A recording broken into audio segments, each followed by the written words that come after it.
Well, the last few days have carried me far from the taverns of Balmora to the ash winds of the north and back again to the damp rocks of Saint Denis, all the way back here where my journey first started. Morrowind is a land that never seems content to remain one thing for long. A man can begin his time searching for bottles of brandy and end it deciding the fate of a murderer. I guess it began simply enough. The Imperial cult needed Cyrodiilic brandy for a fundraiser. A strange sort of charity drive for a province where most folk would sooner pray to their ancestors than the divines, but coin is coin. And the cult has been decent enough to me, so I made my rounds in Balmora, asking around in taverns and in corner clubs. 5 bottles, they said, owned by the Kimono Tong types and their friends. I've seen enough of that sort in ports across Tamriel to know their kind well enough. Smugglers, extortionists, slavers, and everything but name. Taking their brandy for a Imperial cult charity did not trouble my conscience in the slightest. If anything, it felt like correcting the balance of things. Bottles in hand, I delivered them back to Ebonheart and took a room in the Six Fishes for the night, intending only to go to sleep, but instead I found myself settling a dispute between a cook and a customer's ill-mannered nixhounds.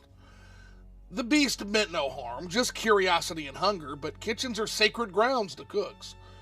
Once the animal was removed and the tempers cooled, I was rewarded with a meal and a drink on the house for the night. I also heard rumors of a legendary sword and armor that was in the possession of the Order of Ebonheart and has recently been misplaced. Something to keep my eye out for, although, of course, they could just be myth and legend. Morrowind's food remains an acquired taste, I will say. I mean, it's hard to complain about free food, but it is a taste I've still yet to acquire, but again, free food is free food. From there, I took a silt strider north to Aldrune. The next index for Fulm's Mural awaited somewhere beyond, and I decided to walk the rest of the way to the town of Margon. I'd never crossed the Ashlands before. They are not unlike Hammerfell's deserts, and yet they are also very different. Hammerfell's deserts are an open, honest things: wind, sand, sun, and sky. The Ashlands, if you can believe it, feel older. I know that's not true, but the ground is dread gray, the air bitter with dust, and the sky hangs low as if the world itself is tired. Along the road, I cleared a bandit hole the locals called Odebal, a miserable cave with miserable occupants. The loot was poor, but the fewer bandits on the road means that the travelers are going to be safer, and that's often payment enough in my mind. Not long after, I encountered a Dunmer pilgrim traveling toward Coal Cave, a shrine said to be sacred to the Dunmer. He feared the road and asked for an escort. 2 days' journey, he said he would have to be there by. I agreed, because there is honor in guarding pilgrims. We passed through Margon, in and of itself another sacred city, but not one he was visiting for pilgrimage, where I bargained with the temple priest for the index that I sought. He accepted an offering in exchange, a fair arrangement. While there, I also found Indel, who spoke of helping the caravaner Seville in Balmora put his aging silt strider to rest. But before that could be done, the site would have to be purified. I suppose that's another task for another day. Too much going on at the moment.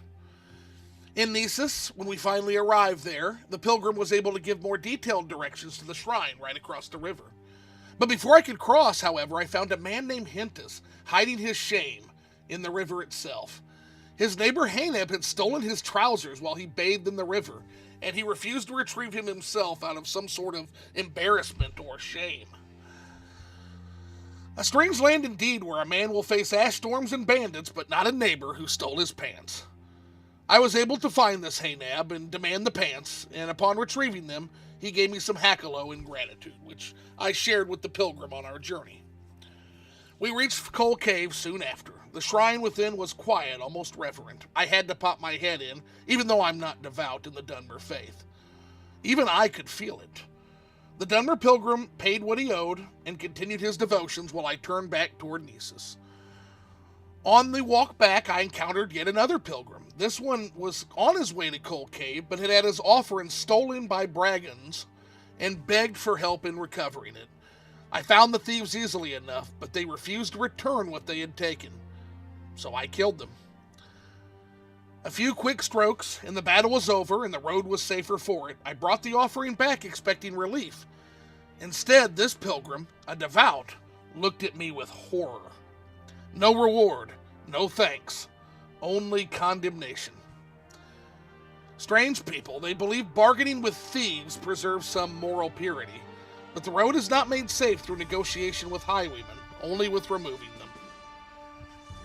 I stand by my decision.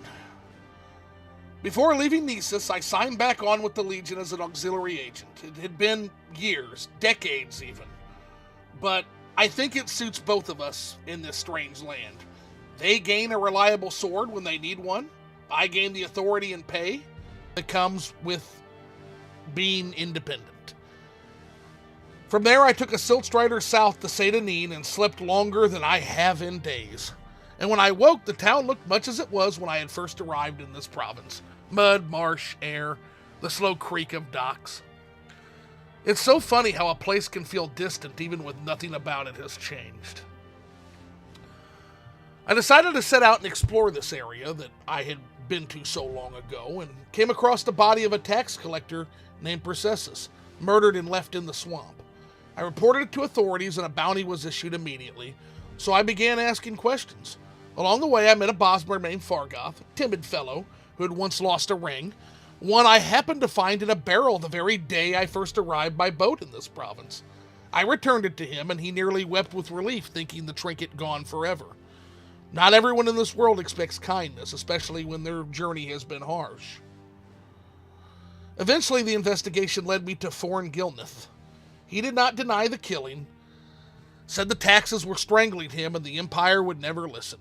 Perhaps he's right, but the law is the law, and a 500 gold bounty awaited. I did what duty required and collected the bounty. After that, I continued on to Adamas Sardis, a bandit cave near the town. Eldafire had spoken of this when I talked to her, and I was able to kill the bandits and free the slaves within. They spoke in whispers of an organization called the Twin Lamps that helped slave escape. If such a thing truly exists, they do good work. I understand the armistice protects slavery, but it's not something that I could ever get behind. A petty cruelty.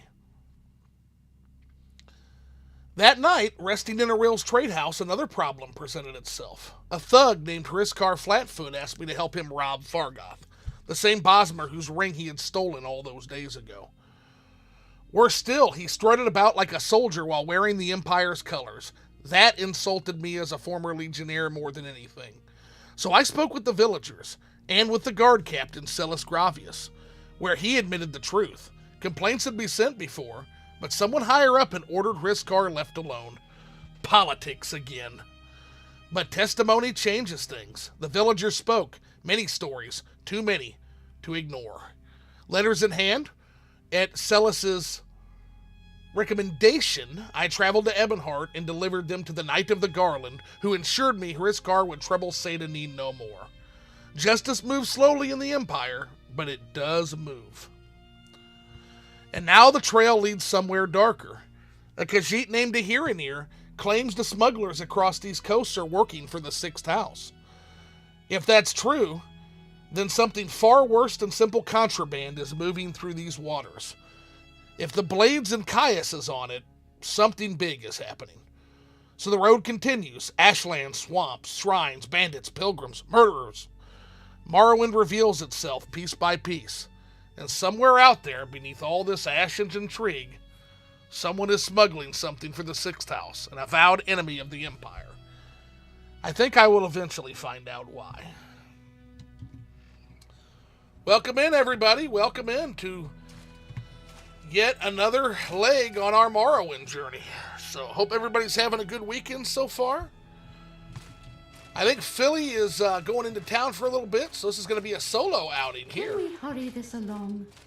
But I suppose we should find Mr. Fargoth first. I'm sure he'll be happy to know that his problem is all over with Mr. Hriskar Flatfoot. Speak freely, according friend. to the Legion. Detail Devil, welcome in, man. Good to see you, especially at this hour of the day, Detail tells me. What is this streaming time? Yeah, this streaming time is a little bit different, Raphael. Yeah, usually I'm late night, but it's the weekend, so we stream a little bit more on weekends. You want something, friend? Guard? Hey, remember Hriskar? We've taken care of that, Fargoth. He's gone, Dorian. He wasn't the only one who picked on me, but he was the worst by far. I think the others will leave me alone now. I got something out of my secret hiding place for you. Just drop this sack on the ground, and when you pick it up, you'll have a few silver darts. Now you'll never have to worry about ghosts or werewolves.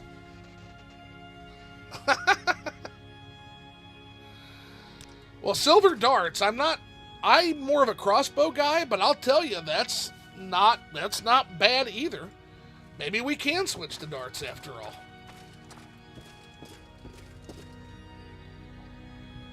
All right, well, the swamps of Satanine are a large place, so we're going to go ahead and hop to it then. Continue our adventures. Although eventually we've got to get on the road back to Caldera to get back to Fulm's Merrill, since we have his index in our possession. Welcome. If you wish to talk, it is really no trouble at all. I know, old friend. His car is gone. Yes, he's gone. For good. Thank you, Dorian. You didn't have to live with him. No, but I'm the one that took action to make sure that you all didn't have to live with him any longer, so I consider it duty. He was disgracing his uniform. Let's see here. Is there anything we don't want? Yeah, that can go. Again, I'm more of a crossbow guy. He won't buy this off of me, or this. So that shall be it for now.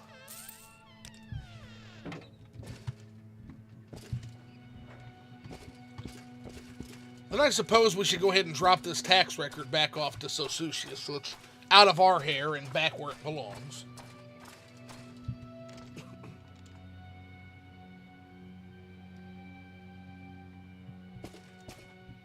I'm listening. I took care of Hriskar.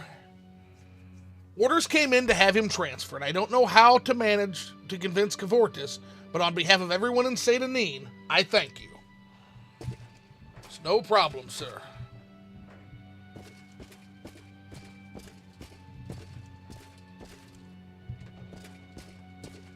Can you ask your question quickly? I don't have a question. I'm just here to deliver the tax record that was on Processus's body. I'm sure you'll find that useful as well, sir. Hriskar is gone, so you'll not have to worry about his bullying anymore, at least.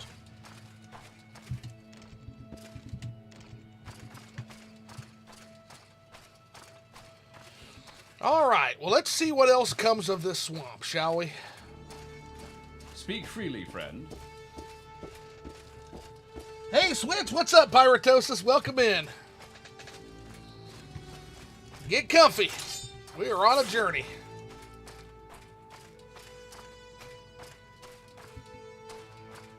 Yeah, so long ago we had this crypt.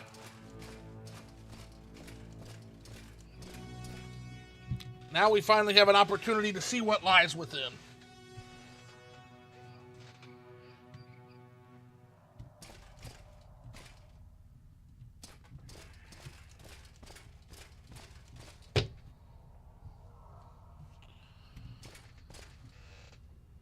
You can feel the air change immediately in these places. I don't necessarily like it.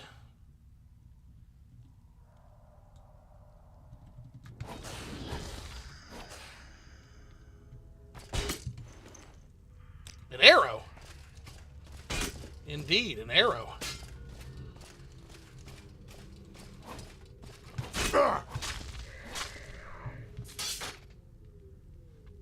This blade is dull. Yes. Another arrow. Foul creatures.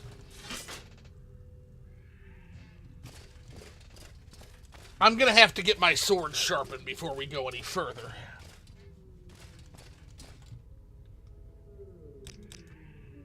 Just not sharp enough for my taste. Forgive me, folks, for I'm tired. It's been a long journey.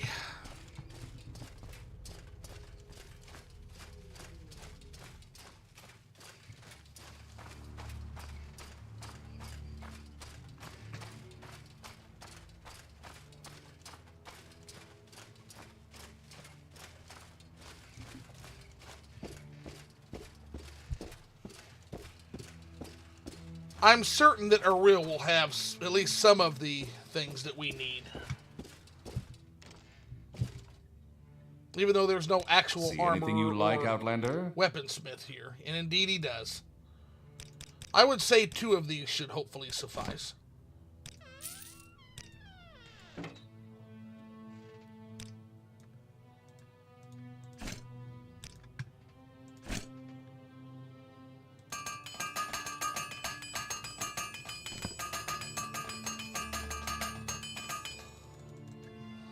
Well, I guess not. I guess we needed more expensive repairs. Oh, the pleasure, Redguard. My prices are the best. Than even I imagined. So, let's take 3 more.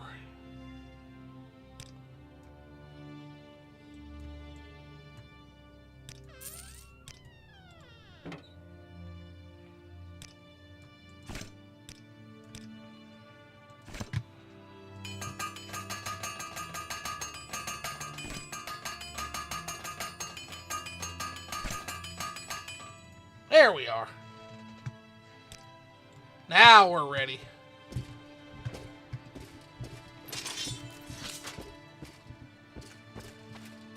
This is a wondrous encounter. Welcome.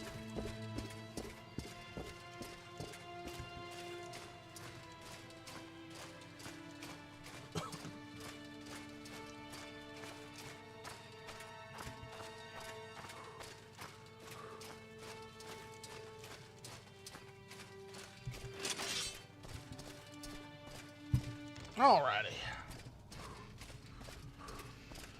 Back into the dark, and the dank, and the dry air.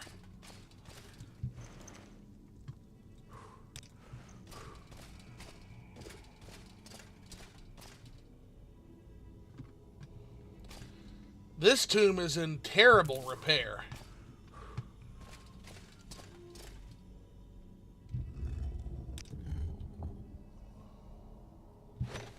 Is that a glass dart?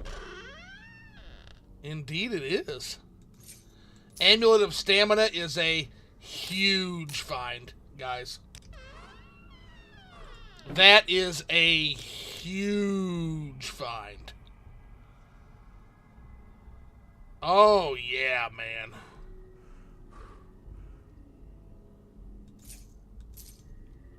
Useful. So unbelievably useful.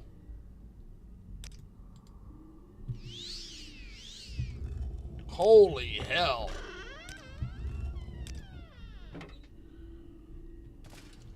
That's the kind of thing you want to find.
Take a look around here.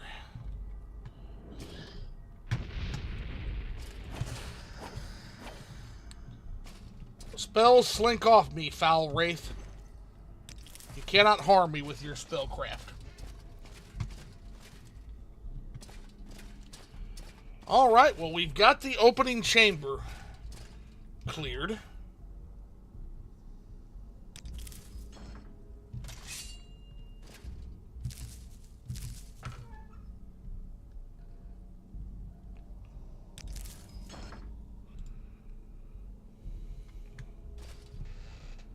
onward we go.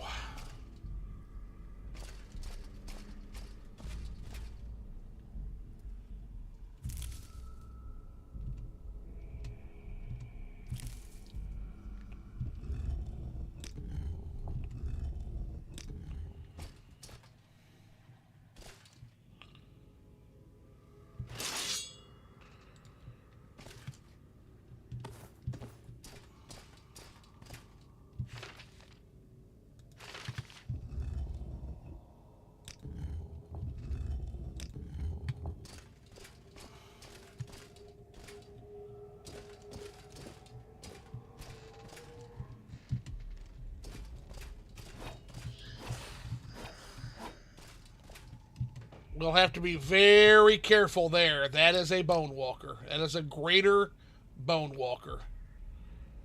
Do we have Restore Strength? We do not. Oh boy.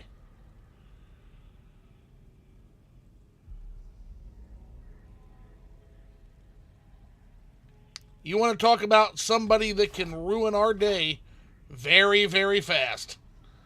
It's going to be that right there.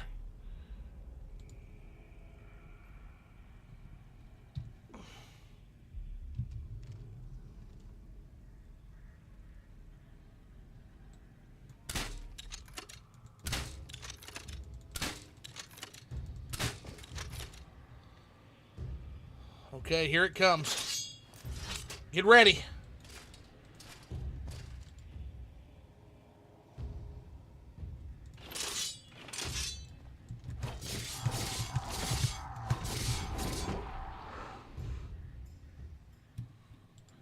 And he got me. Shit.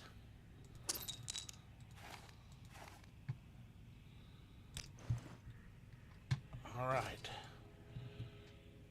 Our next step is to increase our strength.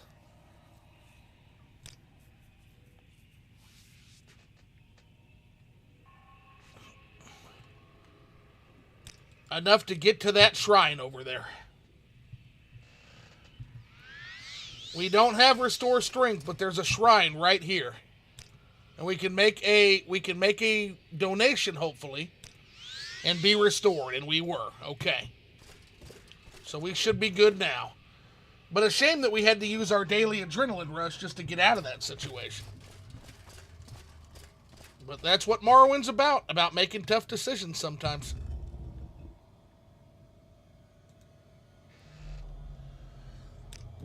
Yep, adrenaline rush, and then there's a shrine right nearby to cure our ailment. That's the one good thing about these tombs, is they do have the ability for a clever player. Like, even though you may not have the Restore Strength, it's like, okay, well, there's other things you can do as well.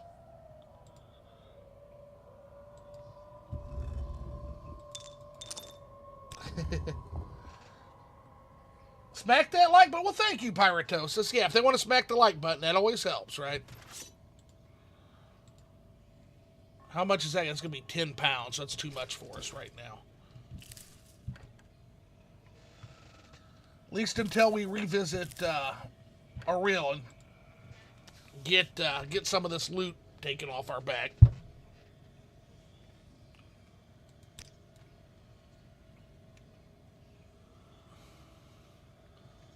I think we need to start with a probe, don't you all? Seems like it's good.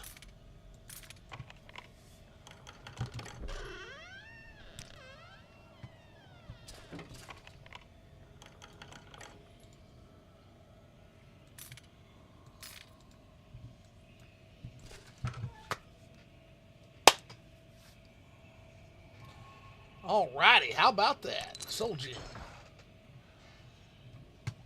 And over encumbered, finally. Okay. Oh, wait, CV Restoration didn't do anything.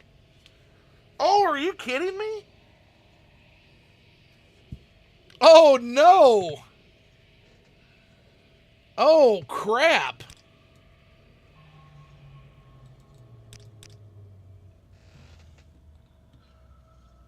Oh, no. What do I have to raise strength to at least get back to our real? I don't want to do the skooma, man. I really don't want to. You're all going to laugh at me on this Spellbreaker night. If I drink skooma, you're all going to laugh.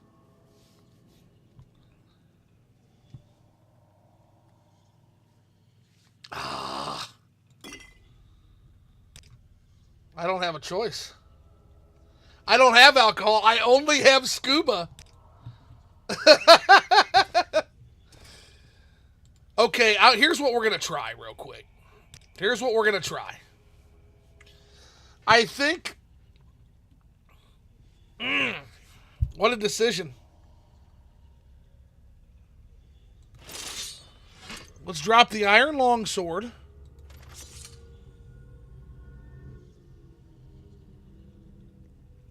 And the Greaves. I just used Adrenaline Rush to get to the shrine, and the shrine didn't help me. It does, but I already used it for that purpose. I thought I was being clever. And I wasn't clever enough, apparently.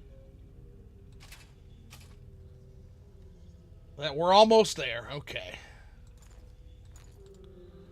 Son of a bitch. We're going to try the shrine again. Because my Reflect might have reflected the magic away from the shrine. Sometimes these shrines are tough for this character to use because of that. So let's try it again. There it goes. Okay. Now we're good. Now we're good. Pieces of shit, though. These Bone Walkers are such pieces of trash, man.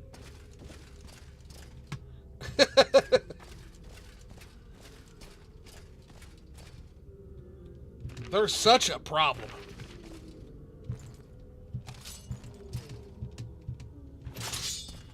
Okay.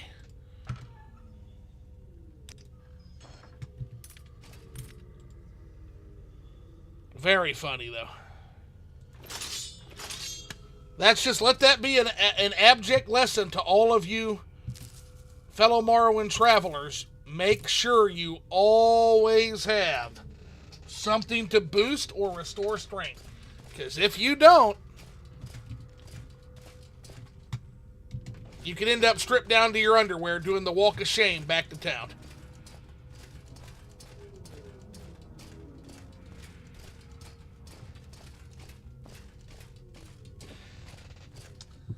I should add an adventurer stuck in a tomb to quest mod. Yeah, that'd be cool. You know, that would be amazing. Actually, Detail Devil, that would be amazing. Have somebody that's like rotted, like they're in the tomb, and they were a tomb robber, and so they're rooted to the spot by the grave curses, and they need a restore strength potion in order to be able to leave. And basically, you can decide if, hey, they should be punished if you're more Dunmer oriented, or whether you should help them, even though they're a grave robber, right? That would be cool as hell, man. I'm down for that. If there is anything I can do, I'm humbly at your service.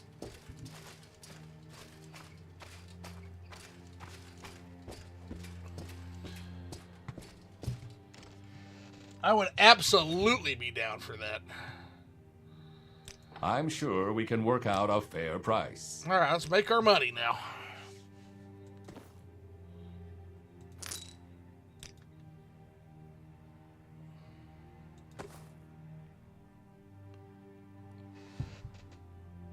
Could you add one? Add to the leveled list? One of the bravest adventurers delves deep into Dunmer tombs for the dead. They do not sleep. Yeah, that would be awesome, man. I would absolutely be down for such an adventure.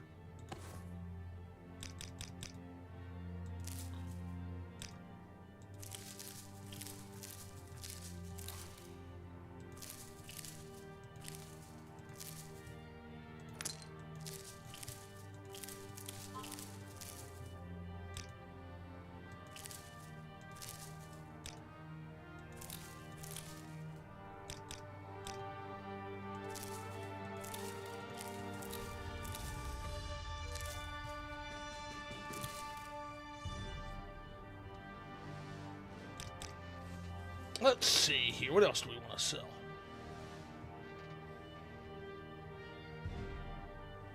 Magicka's no use to us. Extra brandy's no use to us. Water walking, I gotta be honest with you, the water walking potion is almost next to useless because the in-game water, it's like 15 seconds. Yeah, it's real bad. It's really, really bad, actually.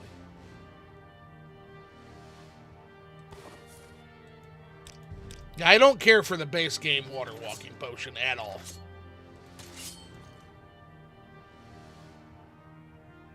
Oh? Shit, what added that? Man, that thing is valuable.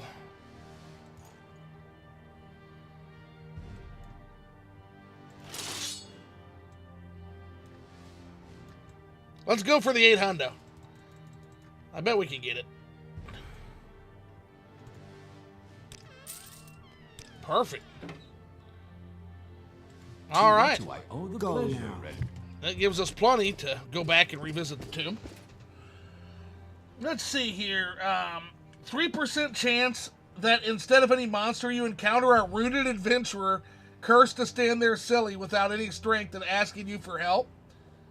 Hey, can you solve this? My friend said Morrowind had NPC level scaling, and I don't believe it does. Only leveled list items to spawn in crates. Yeah, Morrowind has placed baddies. The only thing enemies that scale are going to be like some of your monsters, right? Some of those scale, but no NPCs scale to level. Those are all hand placed with love and care. Your friend, tell your friend to co-parter, as an Oblivion or Skyrim stand. Tell him to co-parter. Yeah, NPC leveling started with Oblivion. NPCs don't scale, monsters do scale. Correct. So yeah, you can tell your friend to co-parter. And when he's ready to stop coping hard, to come join us in the greatest game ever made. That would be my advice to him. To what do I owe the honor, Red Guard?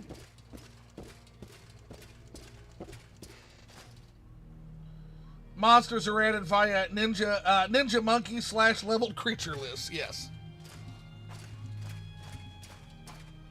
And also, what I will say is, generally, the scaling in Morrowind makes sense. So you're never going to see, like, liches roaming the Ascadian Isles, ever. Like, at most, you'll see, like, blighted Kagudi.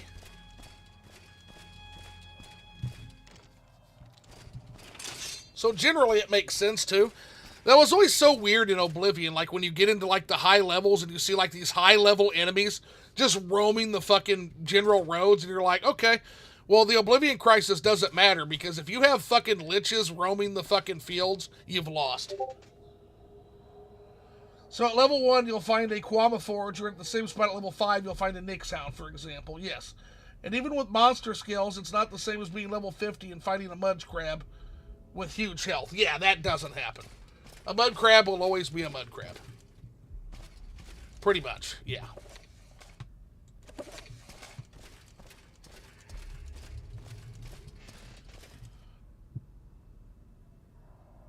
Yes, monsters do have scaled variants. I don't think mud crabs do, but maybe some monsters. Like Dremora has Dremora Lords, right? For example. But I don't think there's like an Emperor Mud Crab that suddenly spawns if you... Although that would be cool as fuck, I gotta say, man. That would be fucking awesome. I would love the opportunity to fight a... Oh! Look, we got a key to get deeper into the tomb. Yeah, key to Thelas tomb chest. That's the other thing. Always look in tombs. More often than not, there is a key to the tomb doors, guys. You just have to be very, very observant or have a locate key spell. Also, mud crabs still spawn, and Quama Foragers still spawn in the world at level 50. So he's 100%. Yeah, of course. Out of here, foul spirit.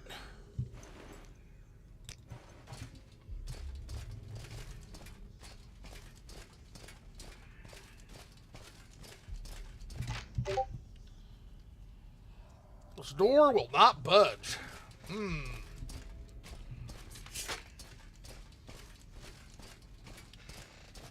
I attempted to force my way through, chat, but no amount of force would open the door. But it seems we have a brittle wall here. So perhaps if we could find a way to break the wall. But it looks like it'll take more force than my arm can give. A puzzle.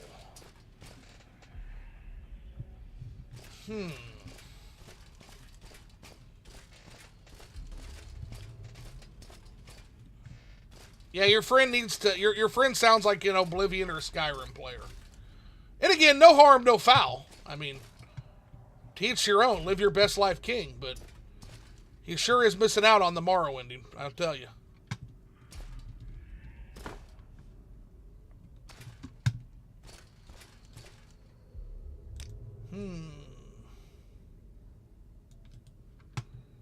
Yeah, that's it.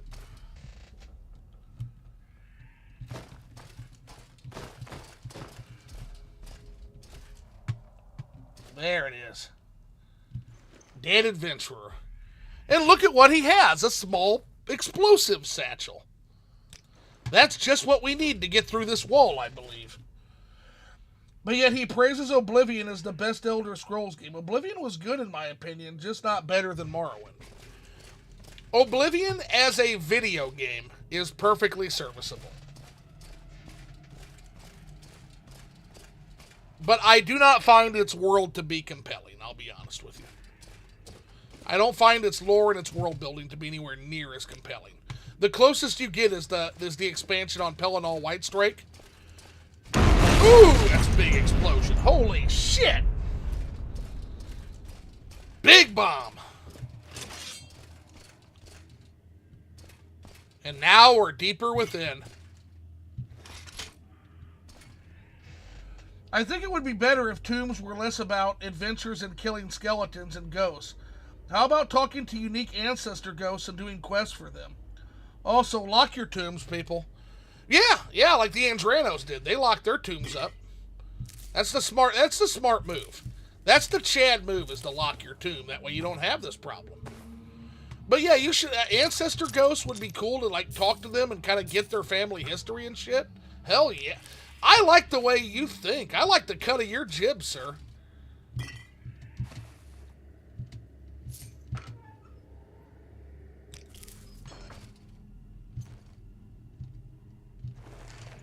How we doing on encumbrance? Yeah, we're almost re-encumbered again. Jerry, these are load-bearing walls. They ain't coming down. Oh, this one did. It had a brittle. It was already brittle though with time. Time had already rendered it brittle. 8 pounds. We don't have 8 pounds to work with. And we're going all the way to fucking Pelagia this time. Because our boy Ariel, he is tapped financially right now. Okay.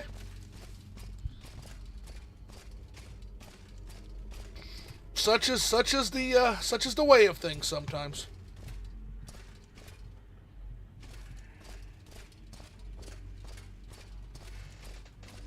Also, I want them to be scary. No lit torches, pitch black. I want some paranormal activities, such as doors closing in on you and scary noise. Oh, yeah.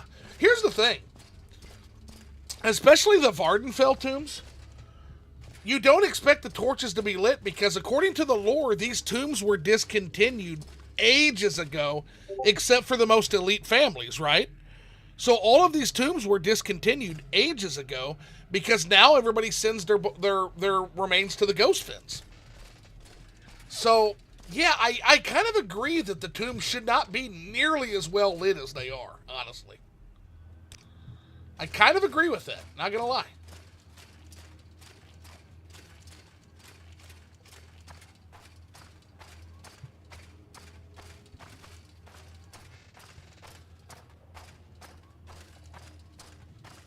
I'm a bit blank on what would be interesting in lore-friendly ancestor summoning.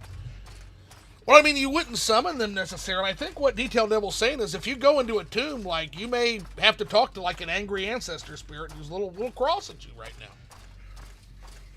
I think would be the proposal, and then you'd have to deal with that from there, basically, I think. Is that what you're saying, Detail? Kagooty! See, here's an example of that leveled list, by the way, Pyritosis. So, right now we have a Kagooty, where before that was like a cave rat, or that was like a, that was a cave rat or a Quama Forager right there. Right?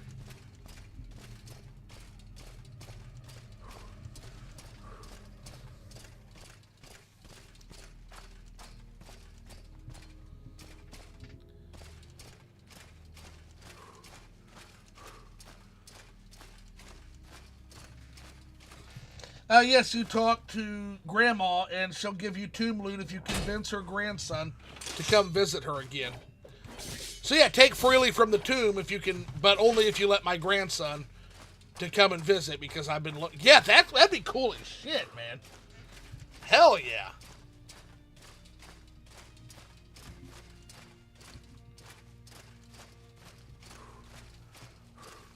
I'm down for that.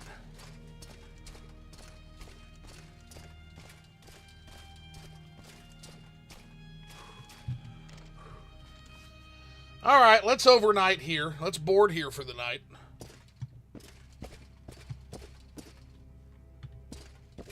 Sorry, stranger. My time is short, so get on with it.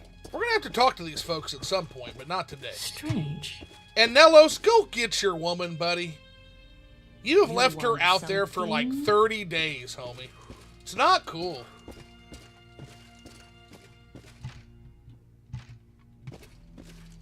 Forgot to rent the room. Shit. Go get your girl.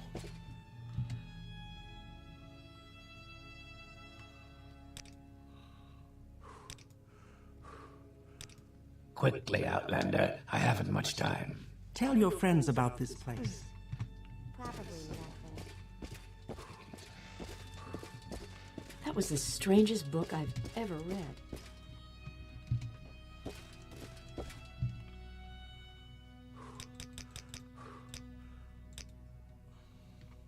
All right.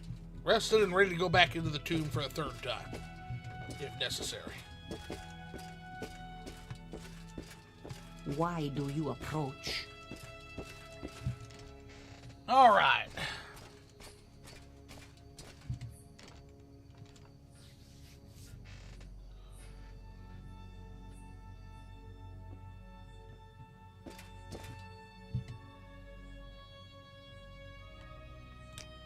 Good day. Let's do business. Let's do it.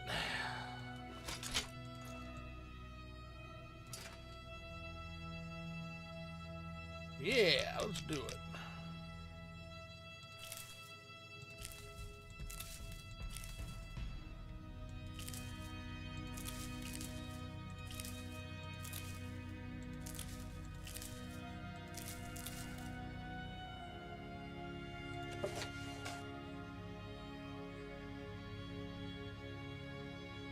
I actually think we might have the whole dance in the fire now, by the way, guys. I think we've collected the whole thing, which means, guess what that means? That means Phil is going to read it to you guys. When he gets back from the store, wherever he's at. Hell yeah. I'll have you guys vote. I'll have you guys vote on what book you want us to read. We got quite the library built up already. Oh, I already overshot your gold. All right.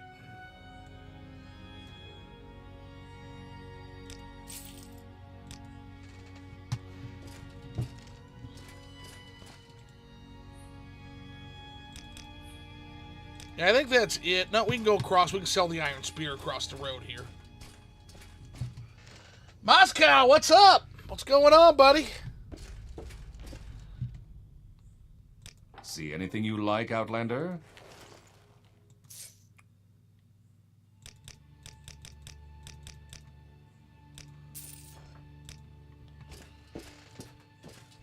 I vote Boethia's Bed Book. We don't have that one yet.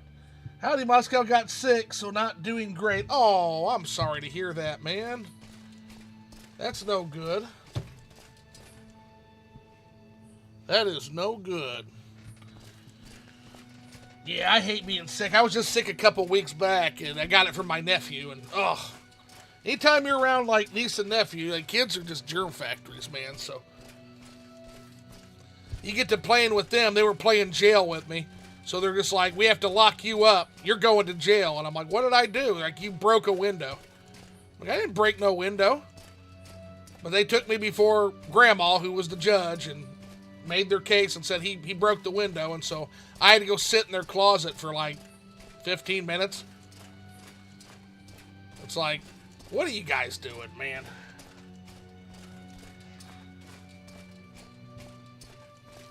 This is an absolute travesty of justice.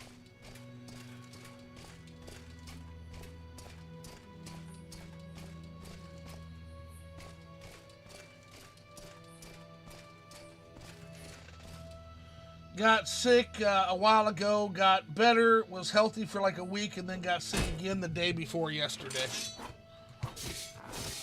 We ain't sweating no Nick's Hound. We ain't sweating no Nick's Hound. Get out of here.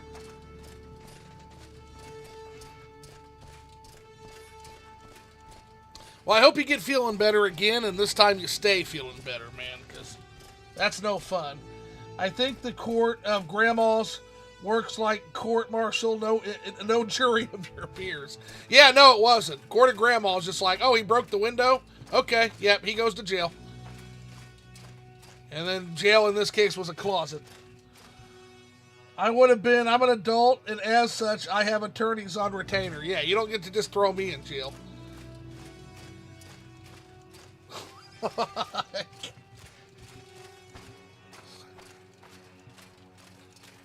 I was baffled. I'm like, I'm going to jail? What? Like, where do you kids come up with this crap? Like,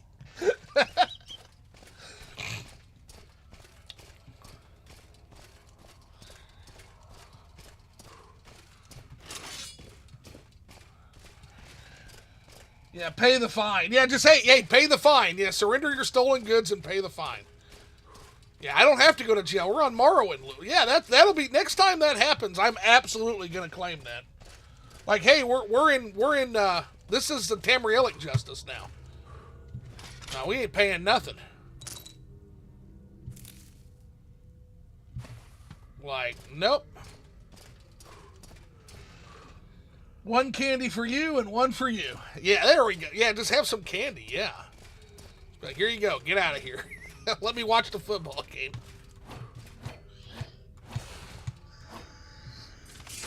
Oh. Yeah, it didn't do nothing, did it, buddy? Because I am a spell breaker. Didn't do nothing to me. Sucks to be you, Ghost. Do your nieces know what Morrowind is? They don't. Niece and nephew do not know what Morrowind is at all. Isn't it strange how many people are killed by the player in a playthrough? Like, I'm actively working on reducing the number of fights with animals and people. It would make every single fight more memorable.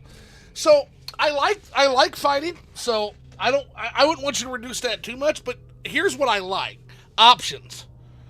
Like, I don't think every single bandit in every single cave should be some murderous savage, right? You walk in like you walk in the cave and they're ready to go. They're ready to throw down right now, right? I think there should be some nuance there.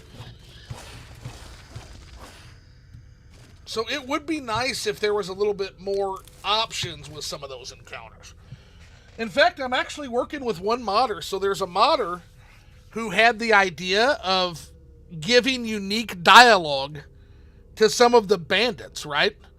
To give each of them like a backstory. Think like less generic NPCs, but good. And less lengthy. So basically every NPC in every bandit cave would have like a little paragraph to tell you about themselves. And I'm like, you know what? That's a pretty good fucking idea, honestly. That's not a bad idea.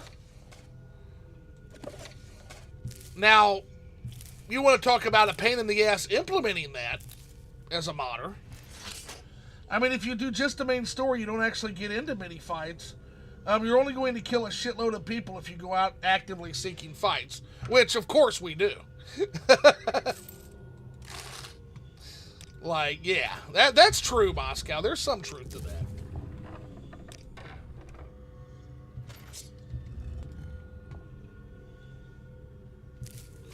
Ash salts. Salty ash salts. Salty, salty. The Mercy Combat AI mod has bandits start neutral to use shouting warnings and only attacking once you get close, which is cool. Mercy Combat, is that an open MW thing? Because that's awesome, Moscow. A system in place. Oh, shit. This dude is tooled up in ebony and has a Daedric sword and shield. We're cooked. Yeah, like, why would you just run at that guy like an animal, right? Like, why? Yeah! Like, the dude has, like, Bandit. Hear me out. Bandit. The guy has Eladon's ward and Chrysamere. You're gonna get smeared, man. Yeah, yes, Mercy is good open Morrowind mod, and yes, it's open Morrowind. Yeah, nice. Higher equipment equals, yeah, a little bit more hesitant to fight you. That would be great. Like, imagine if the fucking mountain from Game of Thrones walked in. Do you really think that a random bandit is going to be like, yeah! Like, we ball, you know? Like, yeah, that's the fucking mountain there, but who cares? We ball! Leroy Jenkins, right? And nobody's doing that. Nobody's doing that. Come on now. Ain't nobody Leroy Jenkins in the mountain if you're a level 1 guy in a bandit cave. It ain't happening. Ooh, we got some mummies. That makes this tomb very interesting. That's typically an Ashlander tradition. You don't see that every day. Very unique.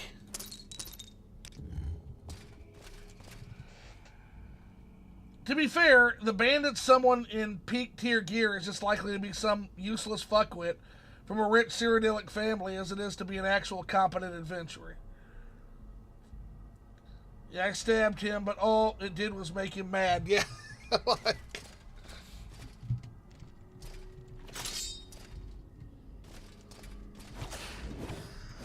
Get out of my face.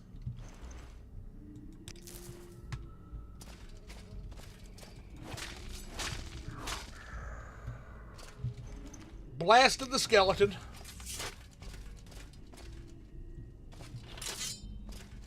And now we're in the main Anik chamber. We can see what all the fuss was about, huh? Silver short sword of repentance. Absorb health and restore health every strike. Ooh, that's a good weapon for a short blade user. Holy hell, man.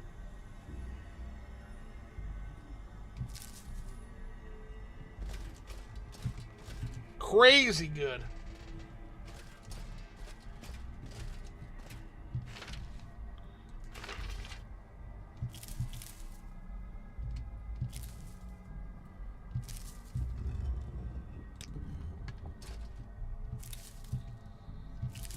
This was a good stop, guys. Void salt? God damn.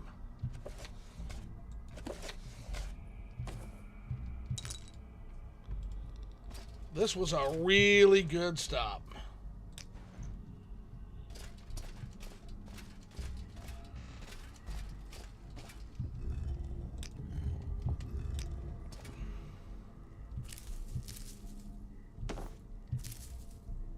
Oh, we're not taking the bowl. No.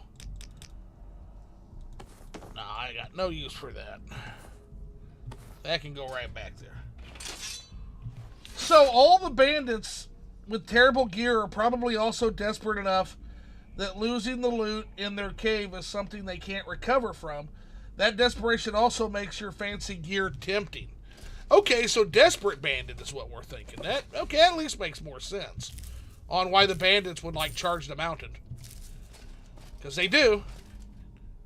Every time. They do. Yeah, at least that makes logical sense, though, for sure. 100.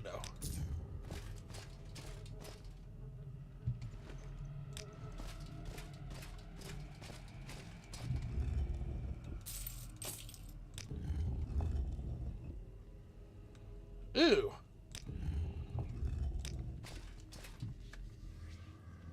All right.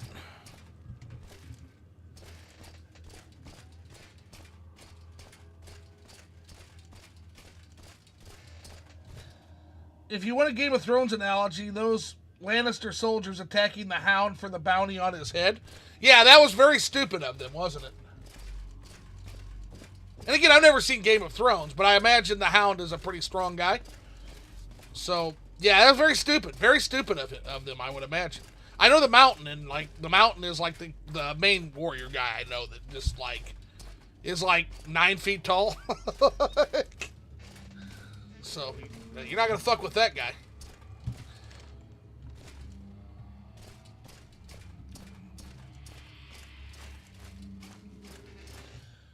Oh, the Hound is the Mountain's younger, slightly smaller brother. Yeah, don't fuck with that guy. Don't do it. Just don't. Just don't.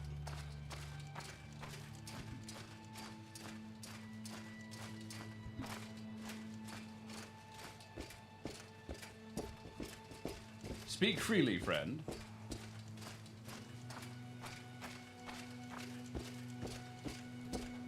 More rain. An Man. honor, to be sure. Care to trade? Oh, you're almost tapped, buddy. We'll get what we can out of you. Let's get rid of the cheapo stuff first. And the heavy cheap stuff.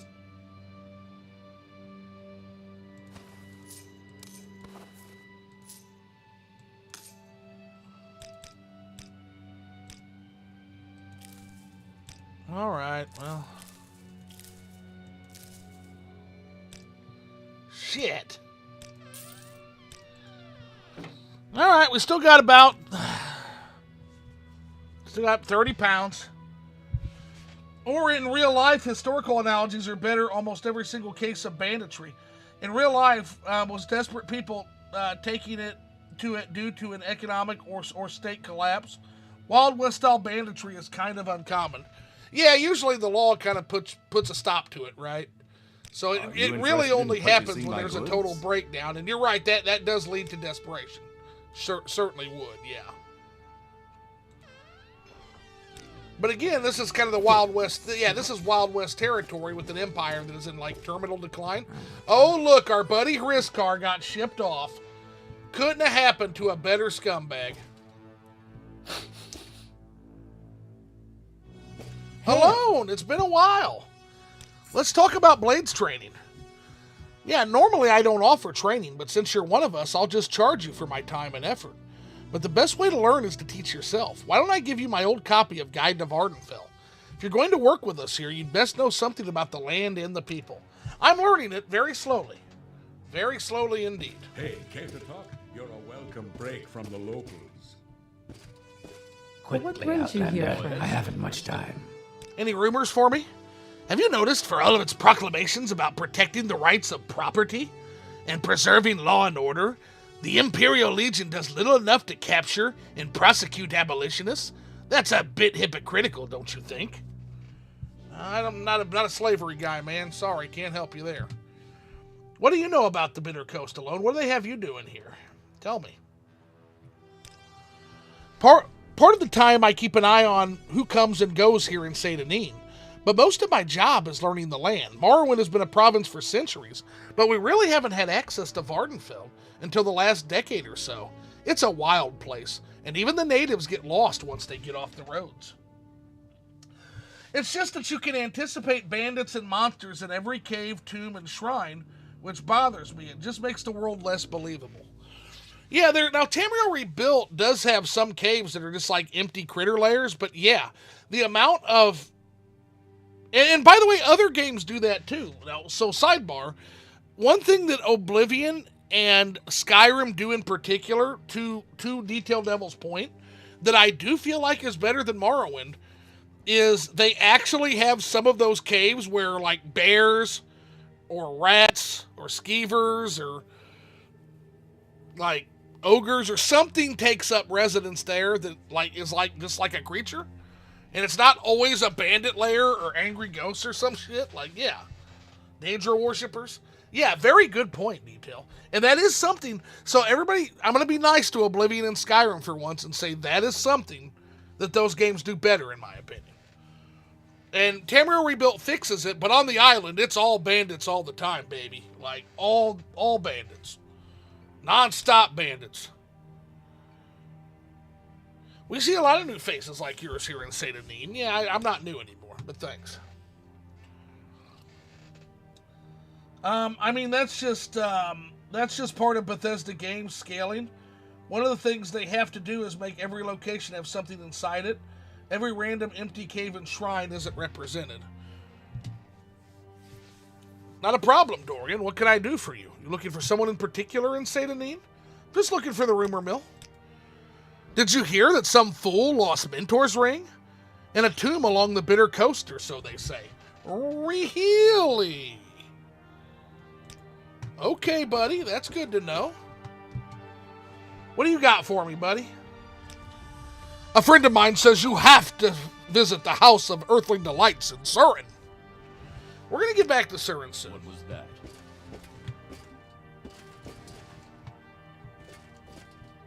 Welcome. End all If you wish to now. talk, it is really no trouble at all. What do you have in the rumor mill for this area?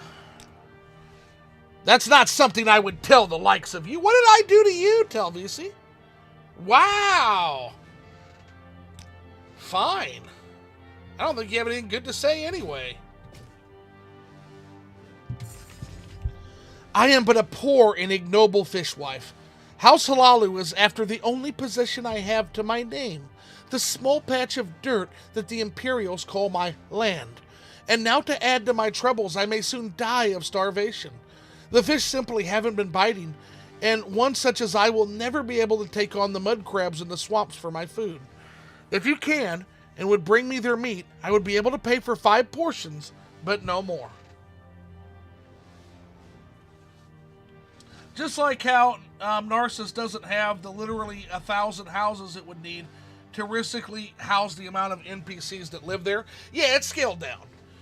Yeah, that's something that they've always dealt with. But yeah, Morrowind is scaled down. It's all of these towns are in scale, right, to make it actually realistically something that can be traversed and fun to play in. If Narcissus was like actual Narcissus size, it wouldn't even be fun to play in, honestly. People don't understand that.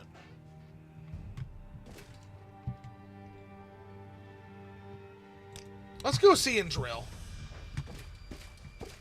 I didn't know she was having food issues. We're gonna help it. We're gonna help her out. This is a wondrous encounter. Speak quickly, Outlander, or go away. Hey, Indril.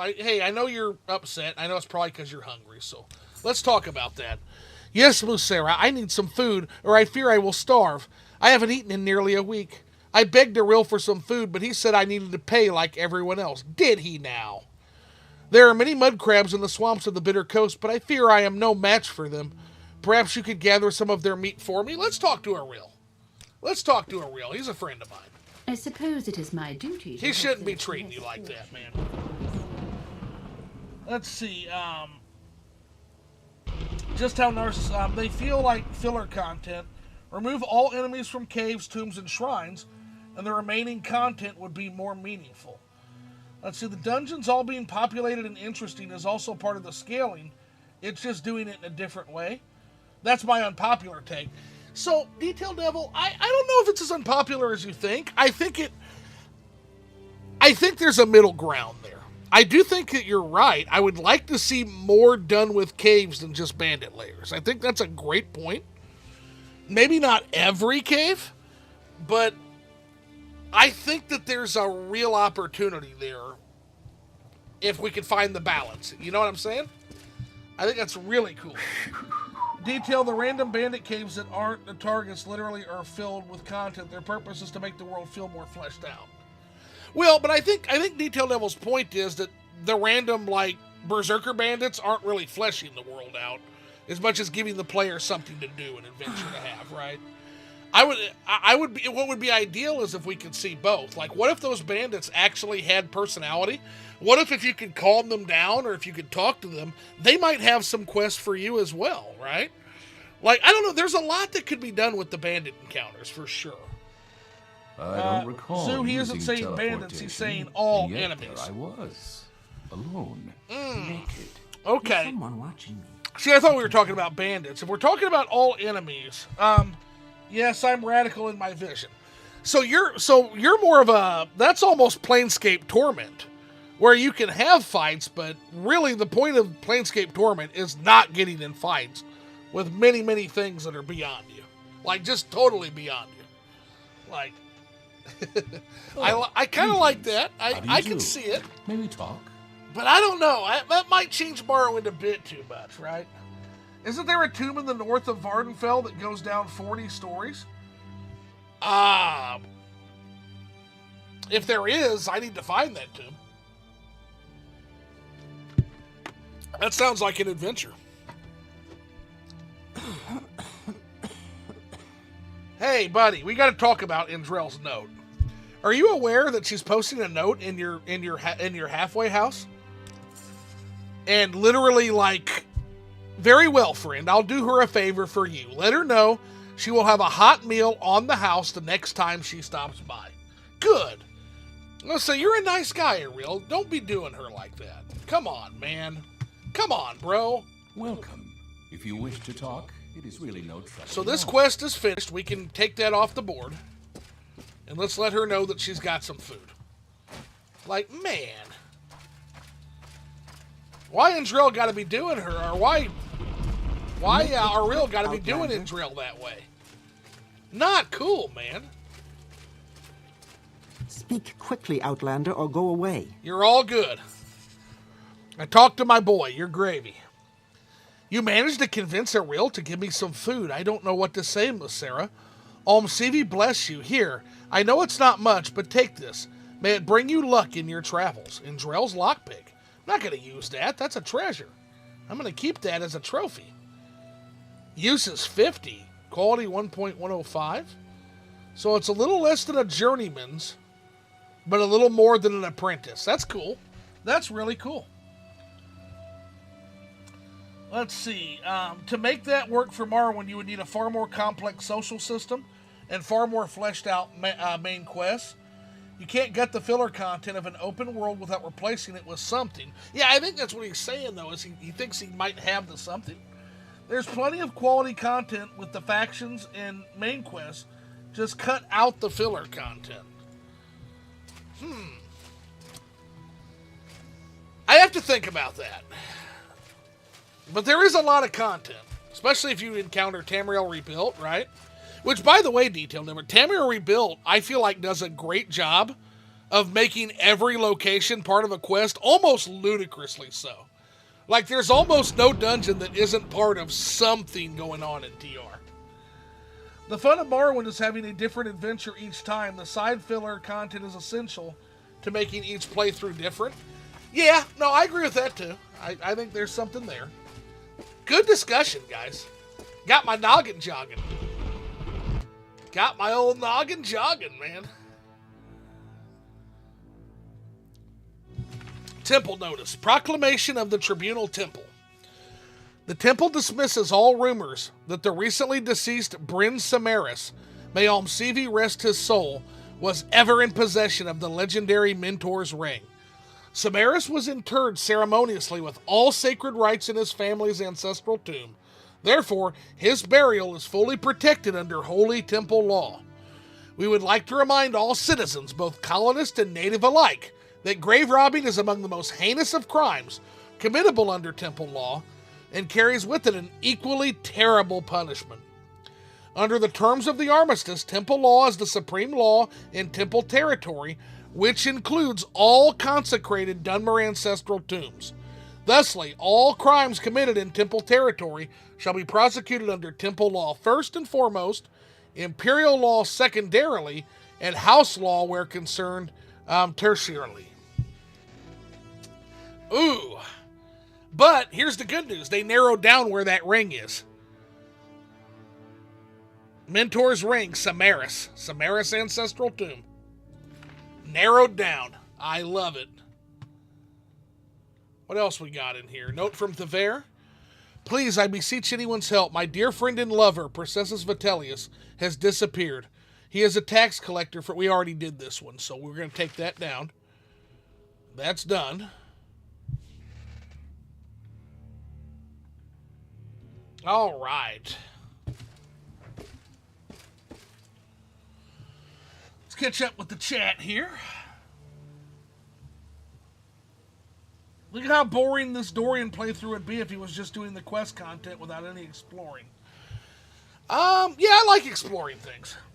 Filler content is the same for everyone. How about quests with deep branches and consequences? Yes, I would like that too.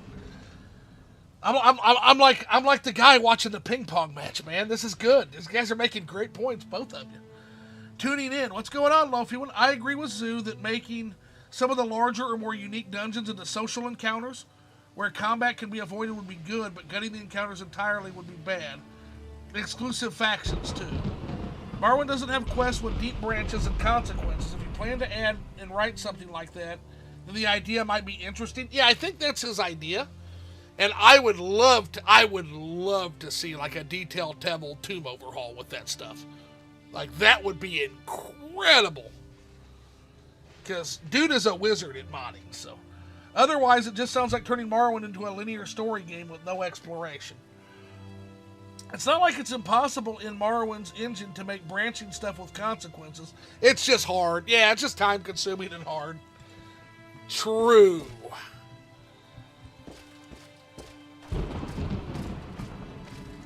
Let's see here. Time-consuming, and you need to have good writers. Something everyone thinks they are, but few people actually are. Yeah. Don't get me on a rant. Don't get me on a writing rant. But yeah, Moscow, you don't know how fucking true that is, man. Everybody who takes a creative writing class, and I speak as someone who took a creative writing class, by the way. But everybody who thinks who took a creative writing class thinks that they can brain fart shit on a pen and paper and thinks it's good storytelling. It's not. Think of it this way. Sidebar real quick in the rain. Think of it this way, guys, okay? Throughout history, how many books do we remember that are even 5 years old? How many books do we still talk about? How many video games do we still talk about? Now let's go further with books. How many books do we still talk about freely, friend, that are 50 years old? Now let's take it further. How many books do we still talk about that are over 100 years old? There have been, in that time period, there have been millions of books written. And yet humanity focuses on maybe a few hundred that are still remembered from those eras. Those are the masters. Okay? So especially in video game, there's this thing that there's this thing in the back of my mind that actually makes me quite angry. And it's, who the hell do these people think they are? You know, you think just because you can program a computer that you're going to be able to be one of the elite storytellers? Get out of here. Like, the skill it takes to program a computer or a video game is one among thousands of people. The skill to be an elite storyteller is even more elite. What are the odds that both of those things are contained within one person? And the odds are practically zero. Like, there is those guys out there. You got your Richard Garriots, whose parents were astronauts and was a very interesting person.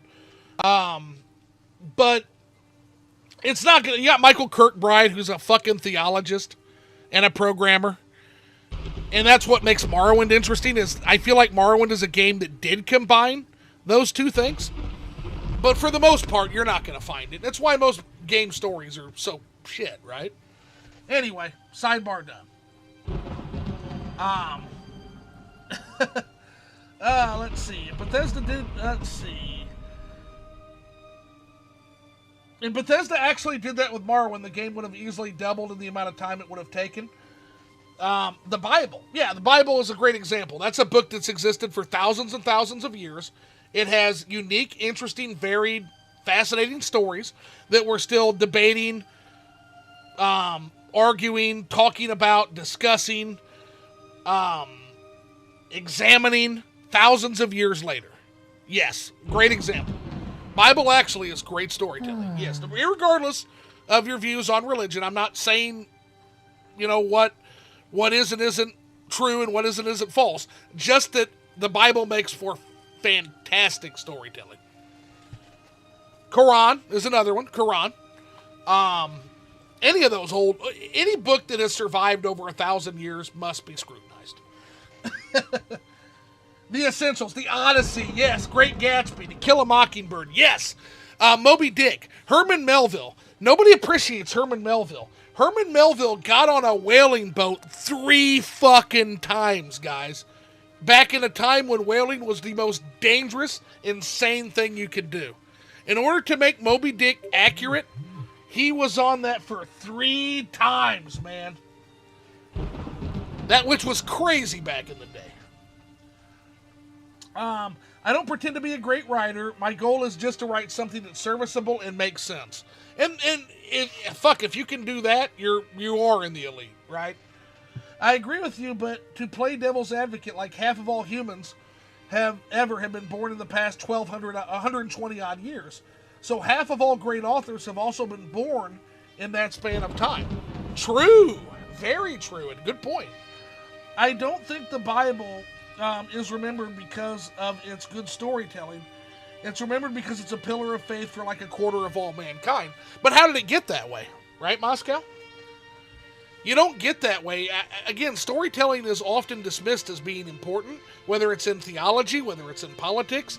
A good story is often all you need. And I'm just saying, like Jonah and the whale, like the flood, like the story of, I think it's Moses that battled, was it loggerheads with the Pharaoh? Was it Moses and the Pharaoh? David and his rise. There's some really good stuff in there. Like David, didn't he fight like the Cyclops? David and the Cyclops, and he put his eye out with the slingshot, right? Those are good stories, man. I don't give a shit. Those are great stories. Why waste your time with filler content when you can enjoy the meat of TRPT Kirkbride and the good quest mods? Well, and I think that's what Moscow's saying. Detail is, I think modders are slowly but surely. I think they're slowly but surely filling those gaps. Like if you look at Sealoft's dungeon mods and what he's done with areas like the Forge of Hilbengard, or what he's done with Iberdad, right? Like I think we're getting that slowly but surely. I don't have a lot of vanilla dungeons left that aren't major areas. Like the modders are really filling in well for that. Good old classic slings. I wish games had those. They're seriously an underrated weapon. I love slinging, man. We actually have a range that you can go to, and they have those old-fashioned like slingshots, but I'm shit at it. I can't hit anything.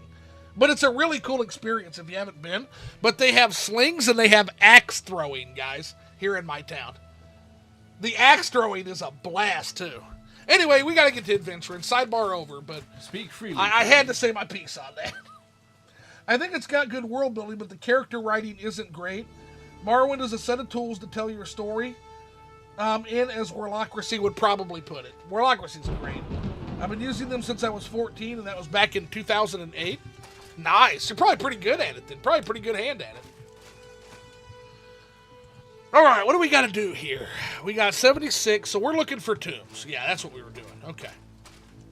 Samaris tomb in particular, which is going to be along the coast, I'm guessing, on one of these islands. There was a tomb that was on that island where we rescued Woolenshy. So let's start there in the morning, shall we? Make them all myself, I'll share. Yeah, please share those, Luffy. When I would love to see your slings. I'm decent enough. Shouldn't you be at work? No, Angry Vigilante, it's Saturday. I ain't doing shit at work. This is a grand day. Greetings. Ah, we're adventuring the day away, man. How you been, Angry? I've been tuning out the Nintendo news, man, so you'll have to fill me in. What's going on? How is Nintendo fucking everybody over this time? What are they doing now? Because I have been out of it. I've washed my hands of console gaming for a little while. So you'll have to be my news source, you and Philly. Let's see here. And I'm working. When you going to play Pokopia? I'm not, dude. I'm not fucking playing that piece of shit. That game key card. I got no interest in Pokopia. If I was going to play Pokopia, I'd just play Dragon Quest Builders 2. That must suck. Yeah, working Saturday is not fun. I've done it before. It's not fun, but sometimes you got to do it, right? All right, we have ascended to level 7. You resolve to continue pushing yourself. Perhaps there's more to you than you thought. 4 a.m. We're going to sleep in a little bit longer. You know what? Every once in a while, it's good to sleep in. It's a Saturday. We're going to sleep in. To where we get some sunlight. That way we can look for this tomb. Now, here's one who could hold their own. I don't know How what are you? TGIF means. I've been working Sundays all year. Thank God it's Friday. Yeah. Thank God it's Friday doesn't apply to like half our fucking population. Like, I think that's a holdover from like the fucking boomer culture where everything was a Monday through Friday. Or perhaps it's never been the case. We've always needed people to do things on weekends. So TGIF has always kind of been false for a lot of people. It's not really Nintendo doing anything right now. It's more of Steam doing stuff right now. And they're getting dragged into a lawsuit after lawsuit. Steam? We successfully radicalized Zoo into not liking Nintendo anymore by glazing Morrowind in chat. So I go through phases with Nintendo, right? I have such a tumultuous love-hate relationship with Nintendo. Right now it's hate. Right now I don't give a fuck what they do. There's a tomb over there. But what is Steam doing wrong? I thought Steam was the good guys here.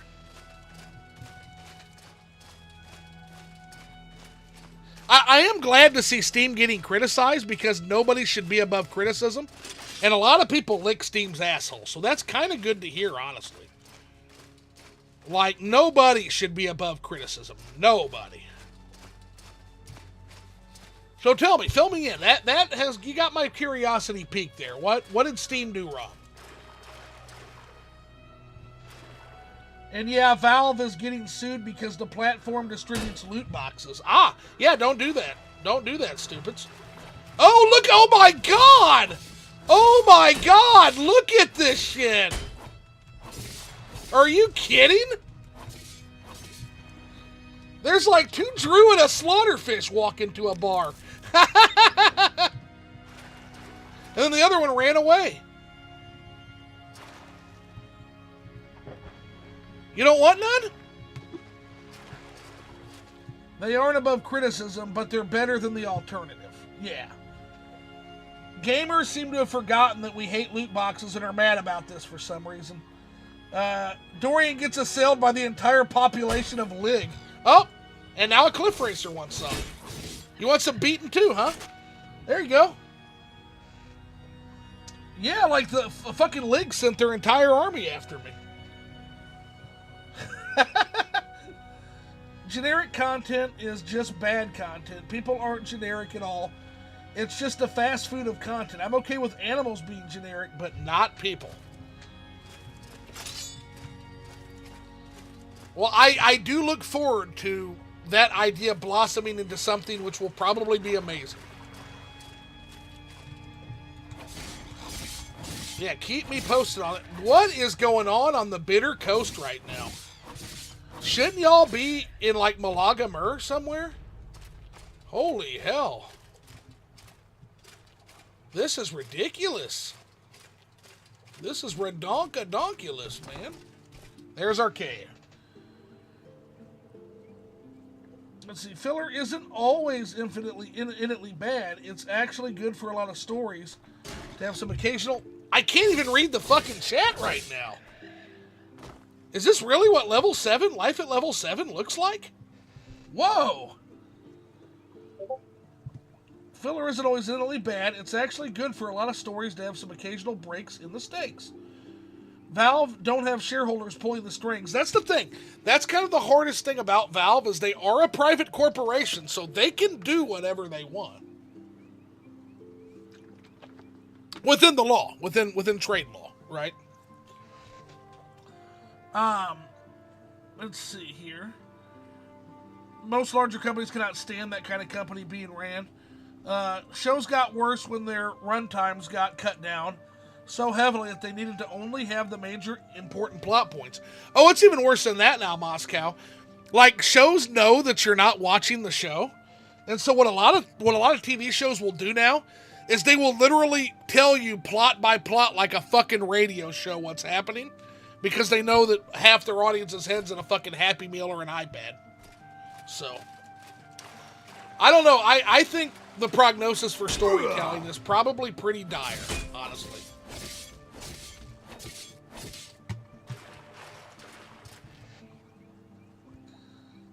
Morrowind's equivalent to a beach episode is exploring and clearing some random dungeons without any narrative stakes. Yeah, like this episode, right? Lofi, Valve is a multi-billion-dollar company. We don't need to go to bat for them when they do bad shit. They have lawyers and PR. Yeah, and I refuse to do that, yeah. That's why it's just like, hey, I'm glad they're being held accountable by the community. Gamers rarely do that anymore. Gamers usually just suck that fucking ass, and so... Gamers, the worst customers, the moment they can finally start pushing back, their hobby might actually be good again. And we might actually finally get another Morrowind. If gamers would stop being the worst customers, you know.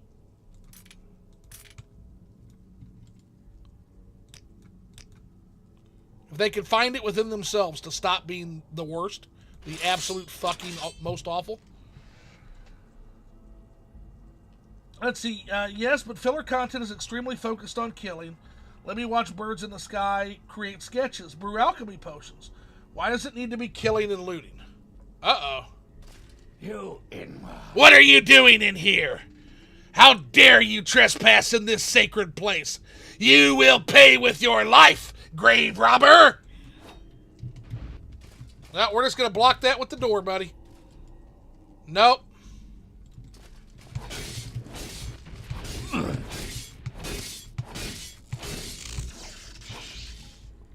Where the fuck did he go? Lightning shield.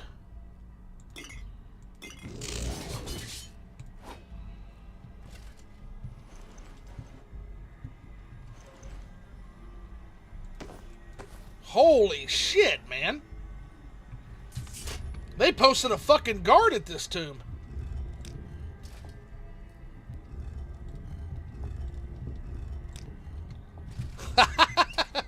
That was wild.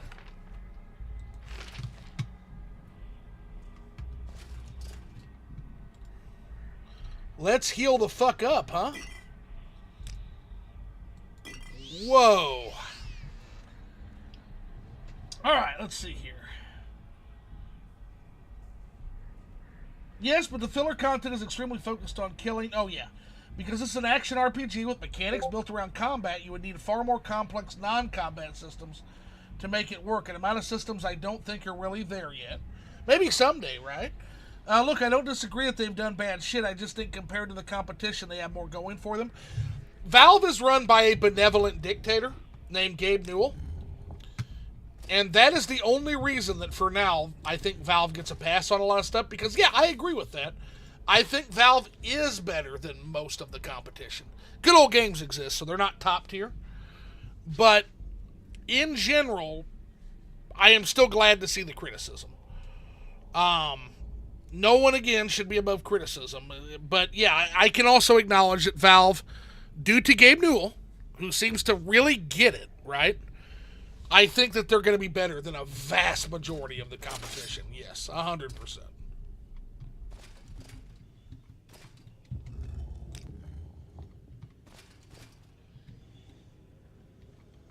This is spooky.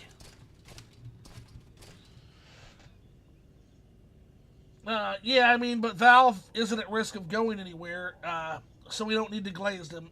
I'll glaze them all I want. I fucking love Valve, LOL. Yeah, you can't stop. Here's the thing. You can't stop gamers, the worst customers, from glazing anybody. Nintendo, Valve. You can't stop that from happening.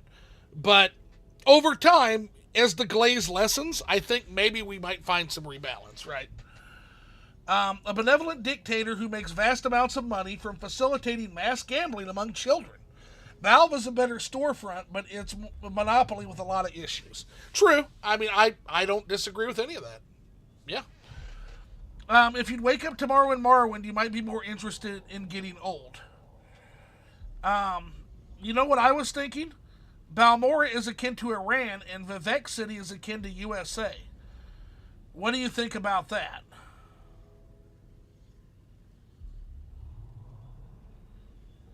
Yeah, that's just bait, man. Let's not do that here. Like, we got people actually dying now, like a lot of people on both sides. So let's not do that, man. I'm gonna let the mod do the mod thing there. I'm gonna let that stand. Yeah, let's not talk geopolitics. Yeah, nobody wants to do that here. Like I said, you and I, if you want to have a discussion on that in the forum or in a private message, probably. They probably don't want to hear it there either. I'd be happy to talk to you about that kind of stuff. I actually am very interested in macroeconomics and geopolitics and looking at the chessboard of the grand game. But nobody wants to do that here. Let's see here. A time and a place, brother. A time and a place. Look at these fat little rats. Let's see. I haven't had to use my all-powerful chat mod powers in eons. Yeah, and ever since that one weird guy was like wanting to measure my chin and saying my chin makes me an inferior person or whatever. And it's like, buddy, you've never even seen my face, homie. Like, how do you know how Chad my jawline is? You don't know. You don't fucking know how Chad my jawline is. It might be the Chadliest. Let's see. I'd rather not talk politics in general. They have a tendency to get very heated and make such... Yeah, because most people don't know how to talk that kind of stuff, yep. I didn't actually have chat mod back then. It was just that incident that made you give it to me. Oh, okay. Imagine being a mage going from town to town to learn more about magic from the local mages guild in exchange... Dude, you're speaking my language. That's an entire, different style of playthrough. I would love that. Phil, you heard Phil one up, didn't you guys? He's literally talking about a playthrough where he's like some cave hermit, danger-worshipping cave hermit, who only goes to town for, supply runs. What kind of content can we make for Phil, right?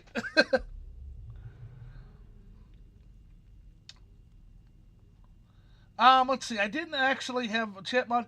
Imagine being a mage going from town to town. I think that dude was just trying... No, Cave Reaper's okay. Cave Reaper's cool. He's just trying to be funny. No, Cave Reaper's been here a lot. No, Cave Reaper's fine. Cave Reaper's not a dickhead. Cave Reaper, no worries. I'll talk to you later. Yeah, send me a private message on Discord, man. We'll talk. 100%. Yeah, I'd like to hear what you have to say. Just looks like the chat just doesn't. No, I meant the guy talking about your chin. Oh, okay, yeah, because K-Reaper's cool. No, that guy was just a weirdo. Yeah, that guy, and he kept coming in under different accounts and talking about skull measuring and shit, and that guy was a weirdo. That was a weirdo. Straight up weird dude.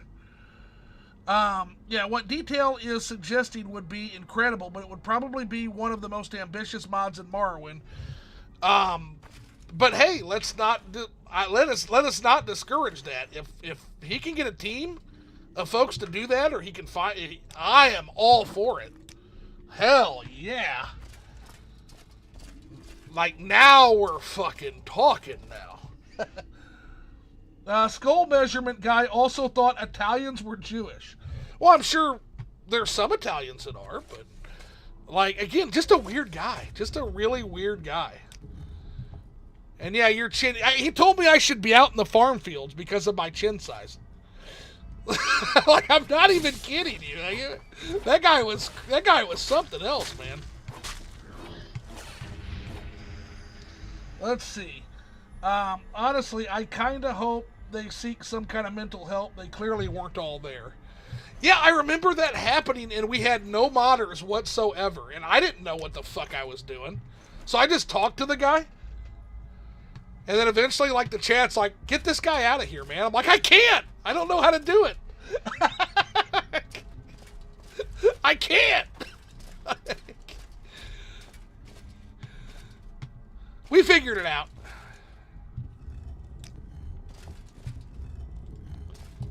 We figured it out. Honestly, I kind of hope... Oh, yeah, we already read that. Oh, another one. Go away, dude. Let's see. Got him. Man, these fuckers are causing problems in here. I guess we are in their house, right? To be fair.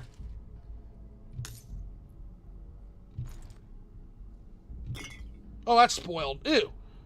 We don't want no spoiled potions. Get the fuck out of here.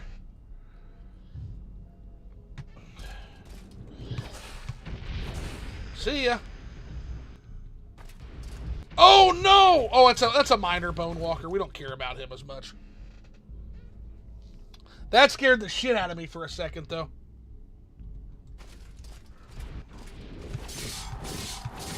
Yeah, we're not dealing with you. Oh! Oh! Oh! Oh no! Oh no! I spoke too soon. Ah!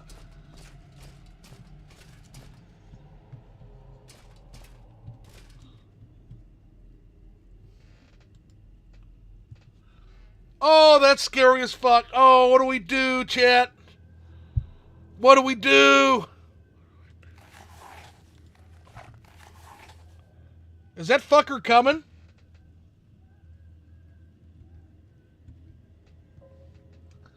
By the way, Zoo, when are we getting the RimWorld stream you loosely agreed to a while ago? Yeah, we're going to get that eventually. Let me get done with this current Morrowind obsession, and we will do that.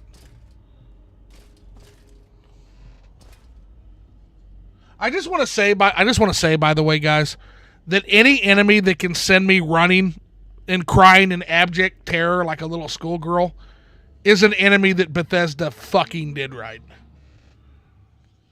RimWorld is an insanely good game.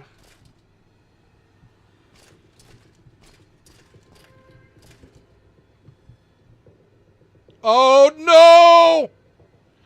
Oh fucking no!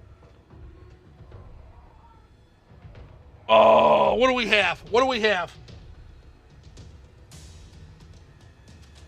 I'm not to say this is a survival horror dungeon.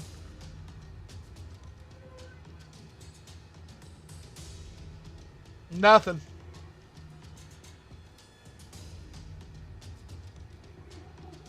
We got nothing to deal with this guy. Nothing.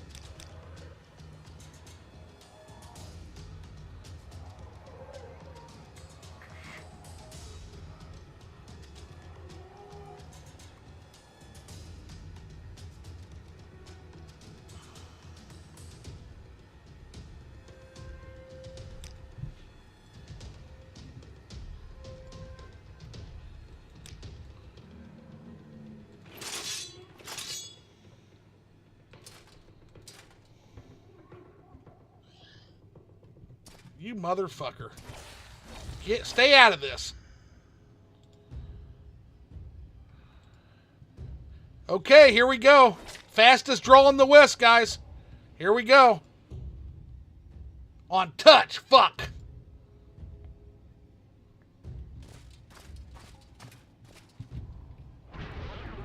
He's paralyzed. Yeah! Yeah!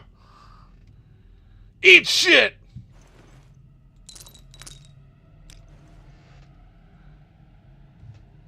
Oh my goodness.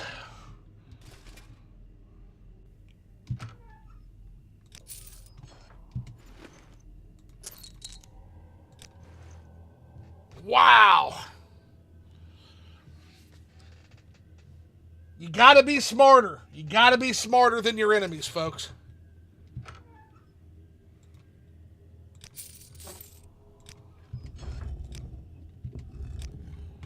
Gotta be smarter than the enemies.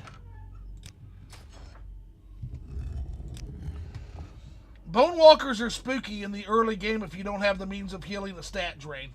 Or a stat damage in the case of those big fuckers. That's the big problem, right? That is the biggest problem is, yeah. 100%.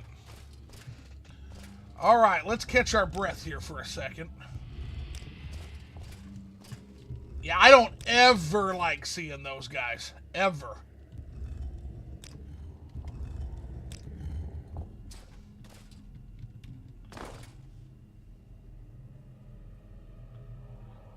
Bone Dancer Gauntlet. Fortify Agility 5. That's kind of cool.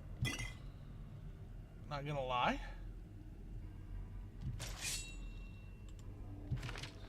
The 5 Bones of Lord Bryn. 5 parts of Bryn, the ancient lord who wielded a piece of power, came splintering from his hand and brought his final hour. But gather still and seek to find of fragments 5 in turn.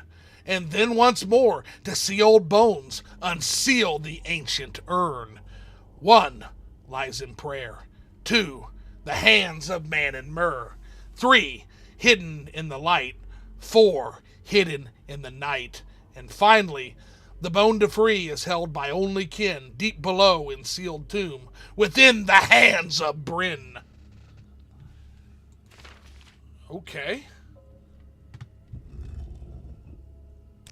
So I'm guessing this won't be a simple Mentor's Ring grab then. Look at the population here, man.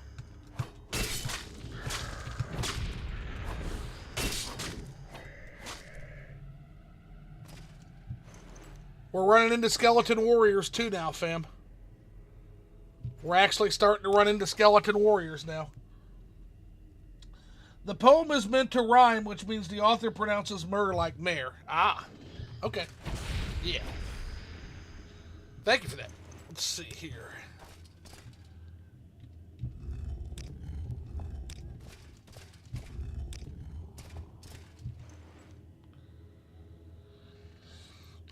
We do not have room for an iron shard axe right now, so we'll just put that to the side, but we'll come back for it.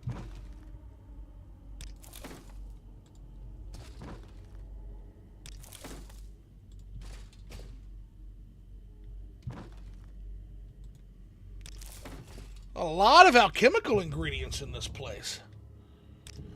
Can't wait to start really messing with alchemy in the mid to late game, man. Oh no! No! No! No! No! No! No! You motherfucker. You motherfucker.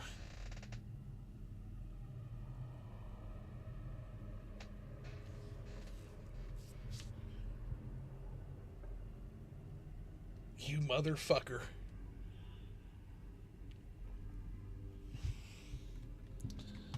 Well, it's all for nothing, you fucking piece of shit. CV restoration, please. Thank you.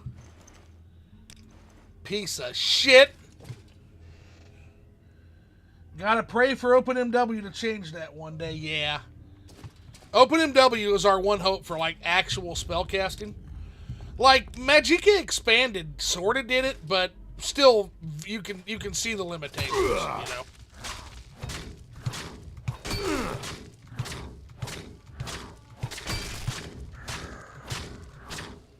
There we are.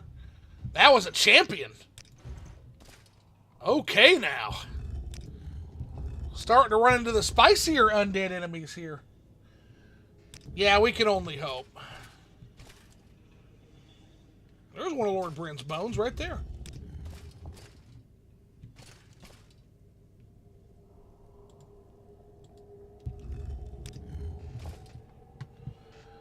Yeah, attaching scripts to dummy spells with different effects to make them do stuff, which isn't ideal. Yeah. 100%.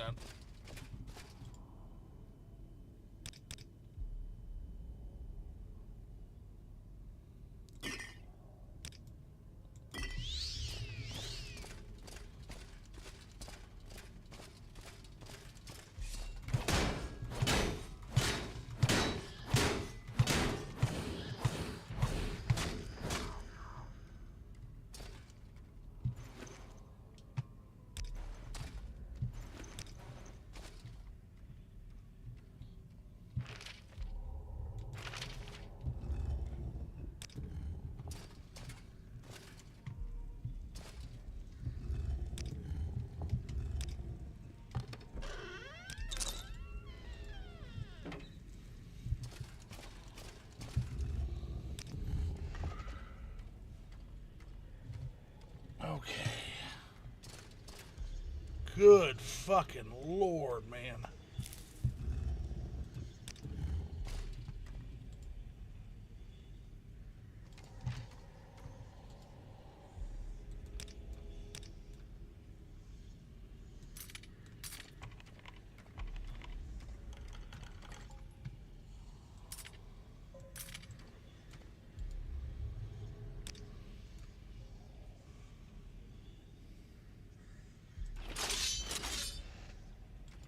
Make sure you save, Flip. Oh, yes. Thank you for the reminder, Lofi. Because we have a boss man encounter here. Oh, there's two of them. Oh, shit.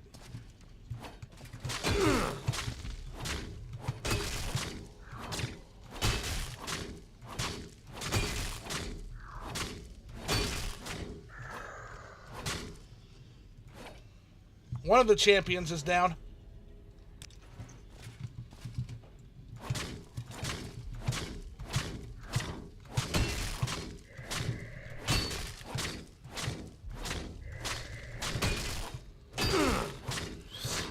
Not necessarily avoiding save scumming, Lofi one, but, you know, it's been a while since we've saved. So I was probably smart.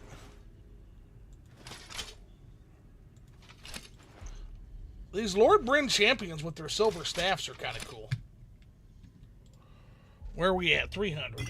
Got a little bit more to go.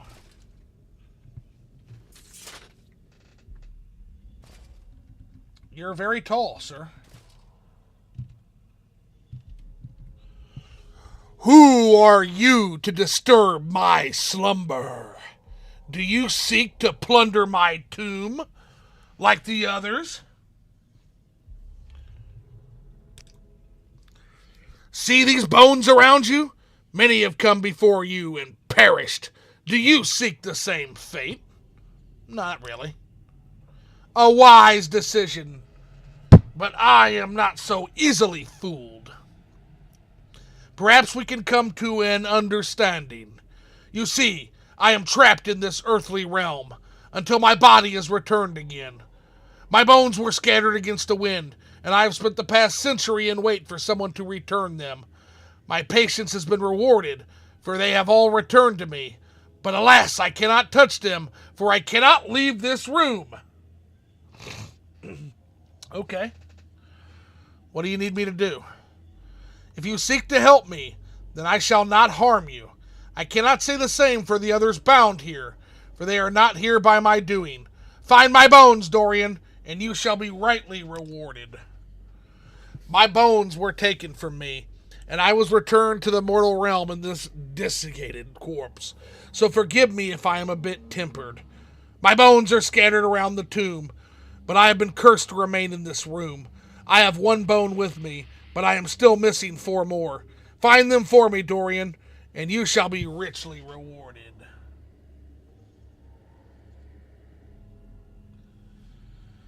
Depicting Lord Bryn in an actual skeleton rather than ashes in an urn feels kind of insensitive.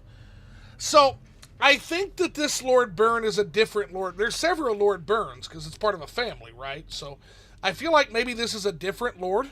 I do not have your bones yet. So, maybe a different Lord Bryn here. That's kind of how I because I've thought of that too.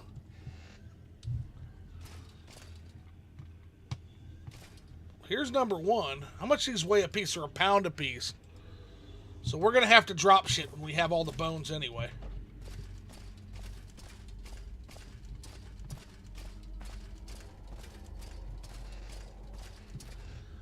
Yeah, Lord Bryn's ashes are a tribute to Bethesda fan who died before Morrowind. I did not know that. I wondered. I didn't know that. I thought Byrne didn't sound like a Dunmer name. Okay. Yeah, that's kind of different, isn't it? There's a bone. That's what all of the special named ashes are. Interesting. I never knew that.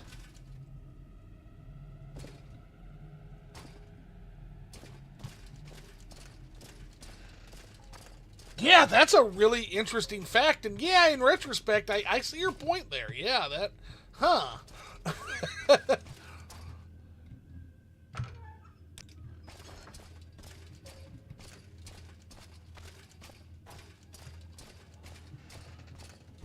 And now we are talking to a skeleton and picking up his loose bones. Feels a bit macabre.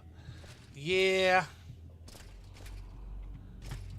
Little bit.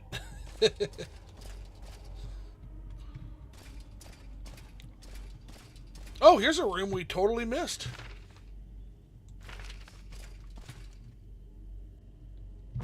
That's why there was so many supplies here. We had somebody set up here as a necromancer. Here he is. His name is Pecum Chunat. I mean, this entire game, and never mind the dungeon, is macabre, yeah. Pecum Chunat. Doesn't bug me as long as they aren't trashing on the person themselves. Yeah. He's got a bone. He's got a lot of shit, actually. Holy hell. This tomb will be the perfect place to begin my training. I've already gathered some of the necessary ingredients, but it won't be long until I've made the final preparations. Those fools back in town don't know what hit them until it's too late. An old text mentioning this tomb discussed the necessary requirements to retrieve a legendary treasure supposedly sealed alongside Lord Bryn. It mentions something about old bones unseal the ancient urn. I picked up an old bone with some strange engravings on it. I think I saw another on the lower floors, but it's so damn dark I couldn't be sure. Either way, I'll look again tomorrow. For now, I'll see about livening this place up a bit. The remainder of the letter has been stained with blood and is impossible to read. Only a small entry remains, although parts are unrecognizable. Lord returns, 1 bone more, 3 in upper, have key.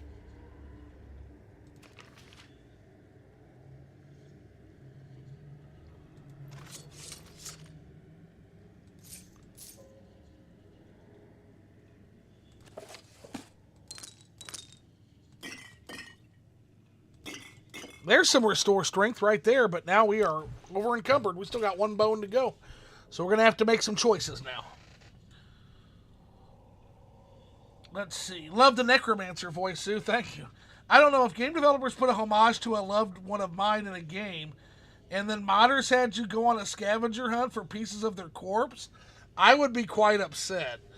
Yeah, there's probably a better way they could have done this. I see what you're saying. Then again, maybe the modder didn't know they were. I didn't know that, to be fair, but maybe someone should tell him. I don't know, because yeah, I get what you're saying, and he might not give a shit, but I get what you're saying there for sure. I get it, man. I do get it. Yeah, there's the key to the Samaris ancestral tomb.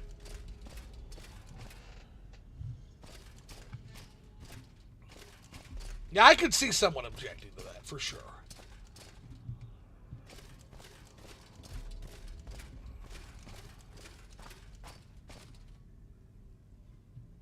I'm not seeing this other bone, though. Is it all the way up? Ah, there it is. Okay.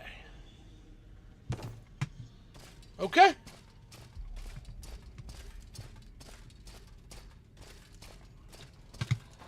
That said, this is kind of what Detail Devil's talking about, aside from maybe the combat, is things like this in dungeons that were previously just combat. And now there's a little bit something more to it, right? So this, without the combat, this is the kind of thing that he's talking about, maybe revamping some of the dungeons and doing, right?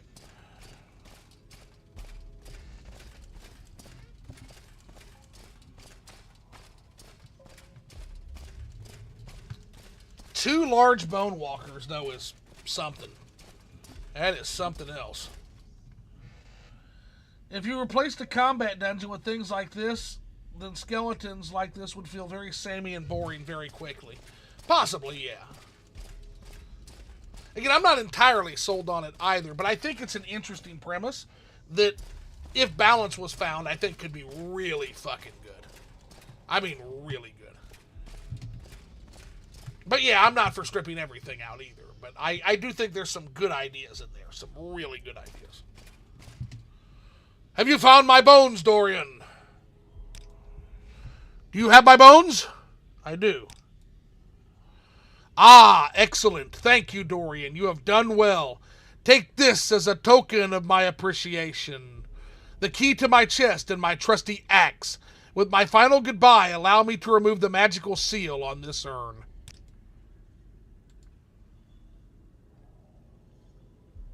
Axe of Lord Byrne, 5. Okay. Which, again, we're going to have to make some choices as far as... We'll have to come back here. We will have to come back. So, we'll come back for that, but that is not what we came for. We'll come back for it.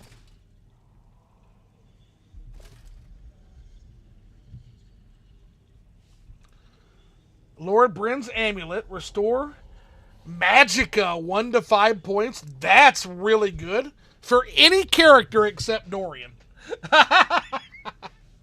That's actually an incredible amulet. If it was any other character, that would be an absolute find. But this is Dorian. And yeah, Ashes of Lord Bryn. There they are. And the Mentor's Ring.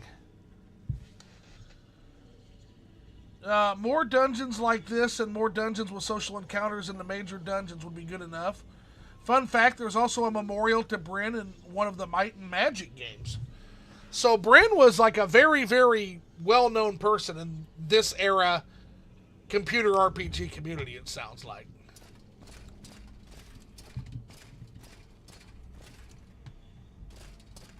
We're gonna keep the axe too. We're gonna lose some other stuff. 15 pounds worth.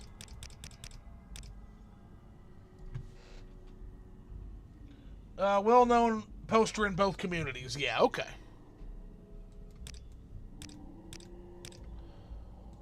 Let's see. We don't need this cup that weighs a pound.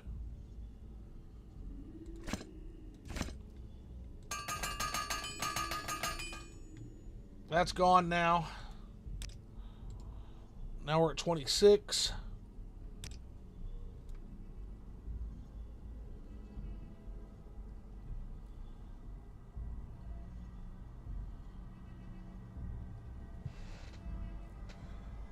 Put the axe with his ashes. So more respect to the fictional dead Bryn than this modder did to the real life Bryn. Sorry, chat. Mel Brooks' Frankenstein stuck in my head. Whose brain did you get? Promise you won't get mad. I will not get mad. Abby something. Abby who? Abby Norm. No, that's a great movie. Let's see here. That's a great... Mouse Cow, that is a great idea. That's what we're going to do. We'll place my sword on the ground. The item will not fit. Okay, very well. Then we'll do this.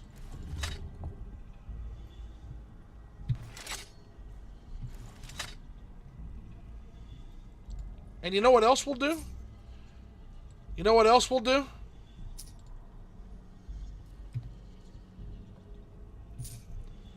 Very Dorian move. Good call, Moscow. That's a very Dorian move.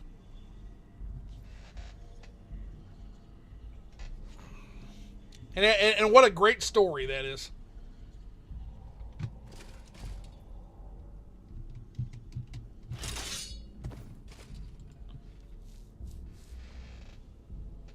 I like it.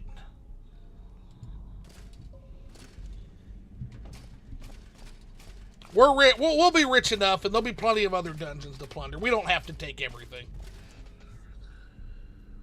I feel like the most Dorian move might have been not murdering the innocent guard at the entrance. Well, he wasn't innocent. He attacked me. Apparently Deus Ex had a memorial to him as well. Oh, wow. Okay, a lot of people with Lord Bryn. I'm going to have to look this guy up now. Now, Dorian defends himself, so if Dorian, even though that guard is innocent, like, the moment that guard attacked me in the tomb, like, I'm the ephemeral feint. I'm gonna take care of you.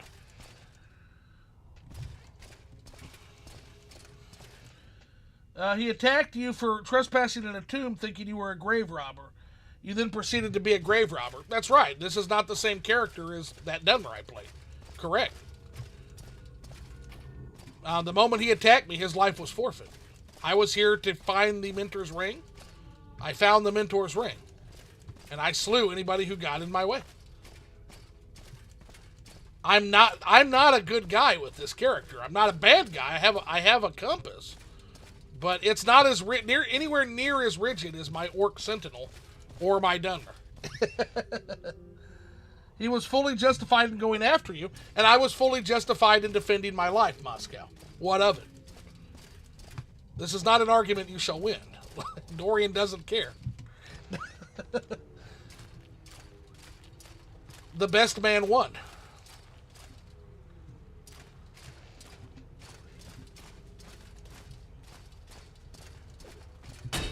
Get out of my face.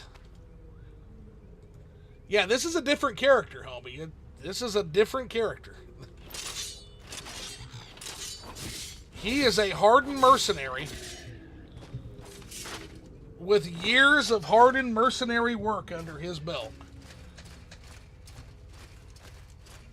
He was not going to let an artifact, the potential for a legendary artifact, go. No way.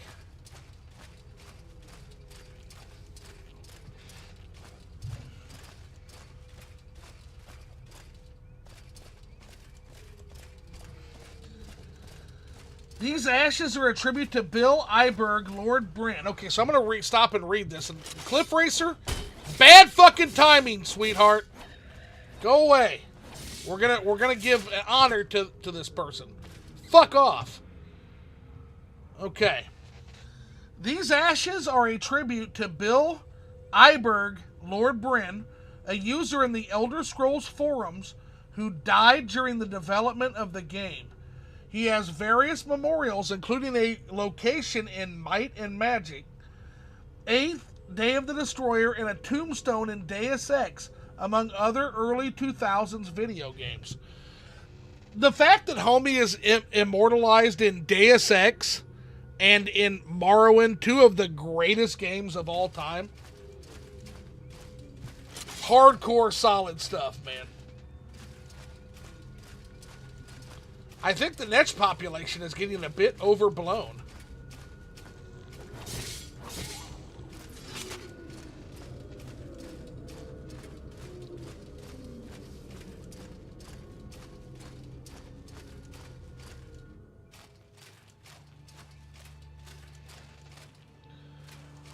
Guy must have been a Chad. I found a picture of his tombstone, too. Interesting. Well, it seemed like he was very well loved in this community. And anybody well loved in this community is a good guy in my book. So, yeah, we'll proudly leave his axe and amulet with him. Kind of nostalgic for that period of the internet where communities around games were a bit more close-knit, which is weird because I wasn't born yet. Yeah, the internet back in the early 2000s was a really cool time. The message boards and the IRCs, and it was really, really neat, man. I'm sure we can work out a fair price. This live stream has some podcast potential. Just went and cooked a whole ass meal for an hour while having you in my background. Yeah, I mean, I funnily enough, I used to host a podcast. I still do. It's never been discontinued. I just need to find interesting people to talk to. And if you want to come on, Raphael, I'd love to have you on. Liquored Up Live. We did that all the time. Very fun. I feel like we're keeping the glass dart. I feel like we're keeping the silver short sword of repentance. I'm not getting rid of those. They're too cool.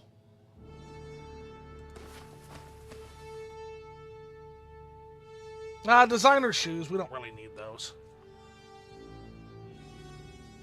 Firestone. Don't really need that. Keeping my Hands of Zenithar. That's pretty useful. Light Amulet. I've got a robe that does the same thing. Marin Amulet. 5 isn't really huge, but we'll keep it, I guess. Mark Ring we can sell. Mark Ring is useful to everybody except Dorian. Right Hand of Zenithar, Chameleon, not our style. Blind, not our style. Shoes of Conviction, Fortified Personality 10. We're going to sell those. I don't really need those as much anymore now that I have enough money for Bug Musk. Restore Strength is always useful. We're keeping that. Restore Personality can go. Fire Shields are always good. I want to get rid of the Skooma, but I got to find a Smuggler. Ingredients can all go.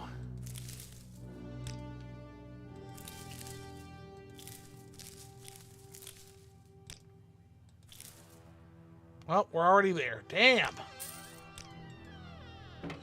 Well, we're out of our money troubles again, guys. Not sure if I'm interested. Yeah, you're interested. I'd talk to you. Let's see here. What we got? I swear between Cliff Racers and Slaughterfish are some of the most annoying enemies. True, those are the two most annoying enemies. And Bone Walkers. And Major Bone Walkers. It's kind of like the Neverwinter Nights roleplay communities. It's small. Everybody knows each other. So when something happens on it, you don't even need to play on all the servers to hear something. I also regularly use these streams for background audio when doing chores. Nice. I think you'll still get that kind of experience in any community that's small and niche enough, Lofi. Yeah, but it's the one I'm most familiar with personally. Fair. Honestly, Morrowind community is kind of like that. Yeah, we're pretty tight-knit. We're pretty tight-knit, cool group of people. Welcome. If you wish to talk, it is really no trouble at all. Did she just call me a filthy swit? Filthy Swit. She does not like me, fam, and I don't know what I did to this woman. I truly don't. Why is she so angry at me? Now, Nice to see here's you, one who can hold their own. How are you? She's the only one here that doesn't like me. It makes me like I'm gonna have to talk to her and see if I can't get her to like me. Cause that's crazy. Unrelated, but a new quest line mod hit the Nexus. Okay, I keep missing Liquored Up Live though. I didn't talk much because I don't know that much about Nintendo and the Switch. Yeah, we're not going to be talking about Nintendo and the Switch anymore, so I don't know. Would you guys like a revived Liquored Up Live that was less focused on Nintendo? I know Player Essence is going to be coming on at some point to talk about Mass Effect.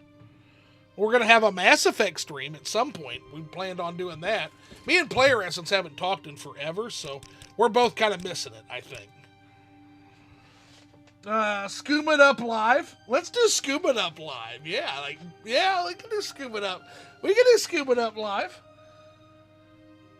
The Morrowindization of the channel continues. Yeah, it does. Let's see. Always skirting the surface of these communities, never get fully involved in them. Yeah, kind of like a lurker from the outside. That's nothing to be. I mean, that's pretty common. I think that's most people, actually. Like, if you ever told me I'd be streaming fucking Morrowind to everybody and not just playing, I would have laughed at you, like, 3 years ago. It's kind of funny how the player reputation system works in this game. You have people hating your ass for having insanely low charisma. Yeah, let's see, what is my reputation? I've got a 7, so I'm not a famous person yet, but we're doing good, I feel like. All right, real quick, chat. We're going to take a quick moment because I got to check out this new quest mod real quick that Moscow's talking about. How long have we gone, too? We've gone 2 hours. We got another hour we can go. Okay. I like to try to keep these around 3.5 hours. Right? And look, Moscow was nice enough to send it to us. The Old Lie. Join the Tribunal Temple in investigating a missing persons case set in the mainland of Tamriel Rebuilt?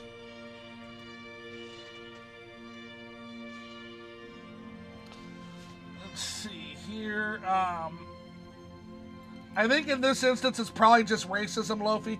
Probably just Dunmer racism. Yeah, she really hates me. Join the Tribunal Temple. Okay, background. Who's the designer? It's Bayard. I'm not familiar with Bayard. What's Bayard done? We always like to start. This is his first mod. Okay, so Bayard's first mod here, guys. And I'm just going to read this aloud to you.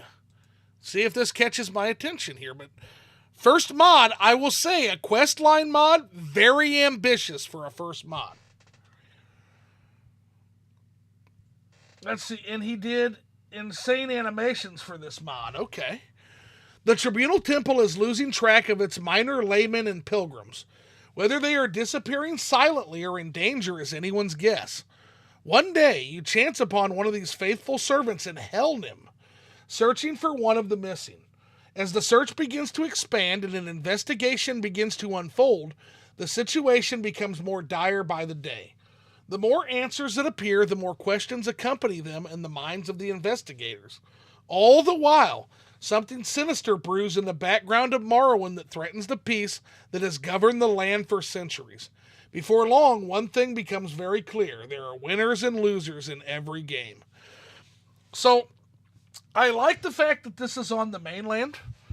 And the reason I like that is because Vardenfell, in order to bring Vardenfell up to TR standards, Vardenfell has gotten awfully crowded lately. And so even having your mod on Vardenfell risks a million different things that could go wrong, right? Now, depending on the locations, because I'm currently running the in-dev build that has a lot of Poison Song already implemented, I might not be able to do this mod. And this mod might have some major changes it might have to have when Poison Song comes out. But in general, I feel like you're almost safer modding for the mainland than you are for Vardenfell at this point. Does anybody else agree with that? What do you guys think on that? I mean, on one hand, Tamriel Rebuilt is still in flux, and there could be major changes made to areas, and will be made to areas. But on the other hand, like, Vardenfell is just so fucking crowded anymore with just insanely good mods. Let's see here. He has a guard put his helmet down on a table if anyone else wants to go have a look. Quest mods set on the mainland also mean we can get mainland content that breaks some of TR's rules. The ones that are good for TR but limit the storytelling ideas, they can do like no missed quest lines. Right. Let's take a look at the pictures here real quick. Let's see here. So you're in Narcissus. And Narcissus is an area they're happy with, so Narcissus is probably safe. Yeah, him putting the helmet down on the table, that is insane. Here's an old pilgrim. The Legionnaires at Heron Hall weren't in the loop. They've heard a rumor. So Helnum's pretty safe because Helnum was part of the Embers of Empire redo. And Narcissus is safe because they're extraordinarily happy with how that turned out, the current team. So far, the regions I can identify just from this are pretty safe. And then, yeah, I don't know where that's necessarily at. Yeah, okay. Let's continue looking here. Quest begins in Helnum, in the Chapel of Quirinus Loft. Quest lines have very few intended combat encounters, but because they cover a lot of terrain in TR, player will have to be able to defend themselves from wildlife often.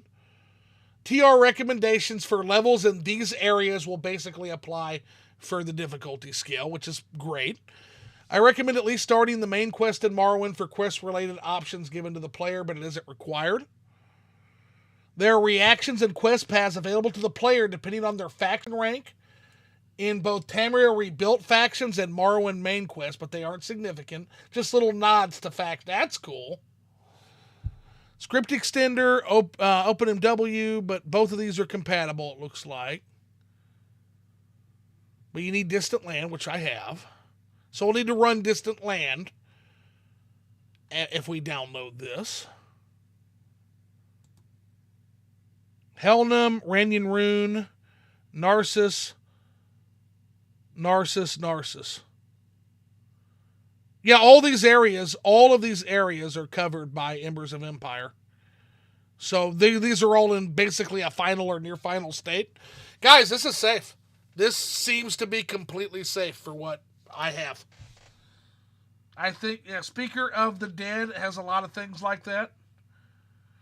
Can also have chosen regions that aren't getting tweaked anytime soon to avoid incompatibility issues. Yeah, it looks like it. No, we're solid on this, man. 100% we're gonna download this. Absolutely. Yep. That is a great find, man.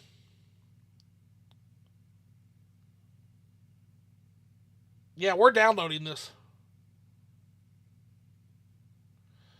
The old lie looks interesting. Would love to see it here. No, we're getting it. Yeah, we're getting this mod. Okay, back to the game. Now here's one who can hold. Thank you. Great find, Moscow. Great freaking find, man. Okay. I think there's one more tomb that's much smaller than that. I think we're gonna go find that. That was near that cave. Wait, we gotta deal with you. Honor to be sure. I have no time for you, Red Guard. Okay, is it because I'm a Red Guard? Is that it? Take a hint. I don't want to talk with you. Come on, man. Oh! Get lost now. Oh, okay. Okay, so Tolvisi just wants nothing to do with us. Nothing to fucking do with us. Are useless. Okay. I'll respect you.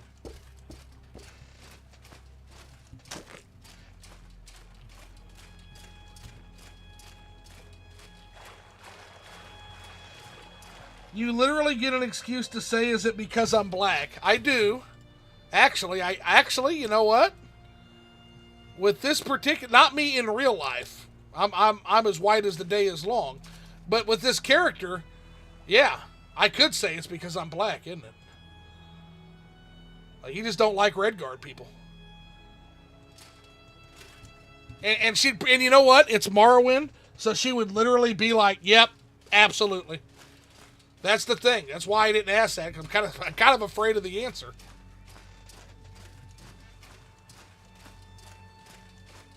To be fair, Dark Elves are kind of black too. Well, they're bluish. They're blue if you ask, like, memers. Memers always put, like, the bright, incandescent blue on them, which is funny.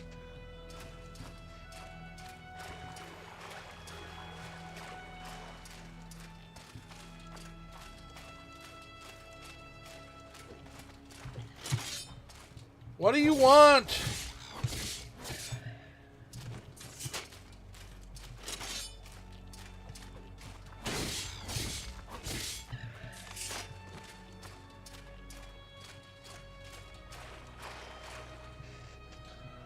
It's because they're blue in Oblivion. Oh, okay. Gotcha. Let's say, because it's not because I'm black, because Dark Elves have ashen black skin too. So that's not it. It's because I'm a Red Guard is what it is. It's not the color, it's the culture that they're mad at me about. Well, we will not tolerate any bigotry here.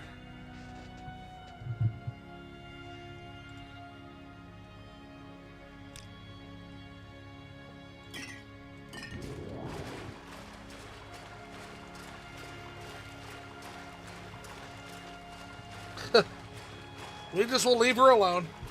We'll leave her alone to her racism.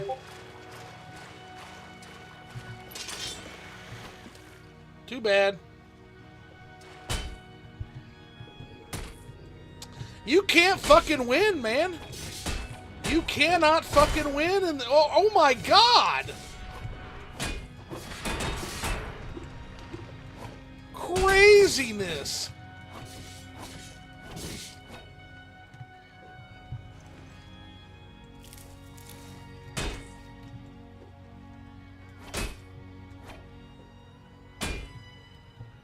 What is hitting me?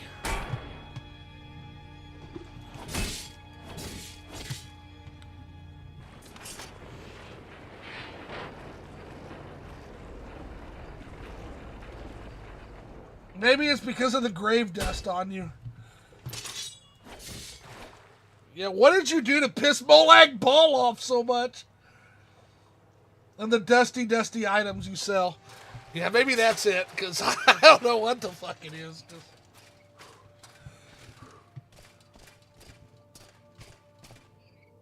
Oh my goodness. Shoo.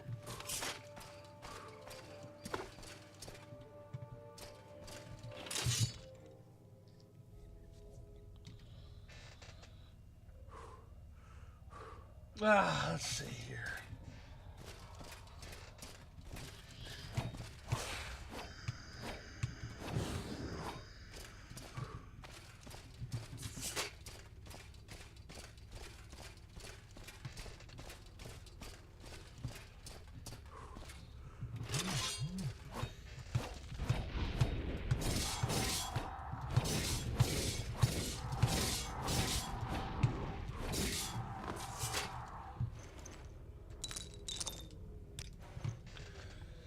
So if I was an inhabitant of St. Anine and a mercenary stopped by and then bolted out of the building after hearing a rumor of an artifact in a nearby burial place, I would be suspicious of it.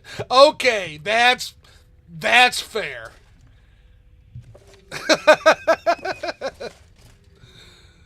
Yeah, that's probably why she doesn't like me.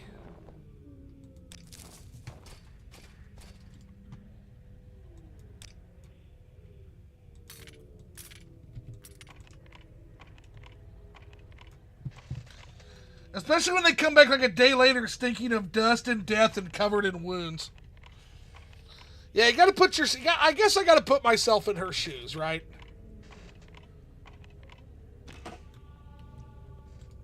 And again, she's right by the entrance, so she doesn't even... I don't even get a chance to clean up. Like, I come in and she just sees everything.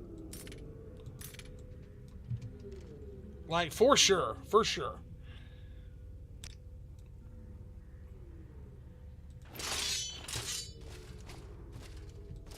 Stupid ass. Waiting for me at that door. You're stupid. There you go, stupid. Let's see here.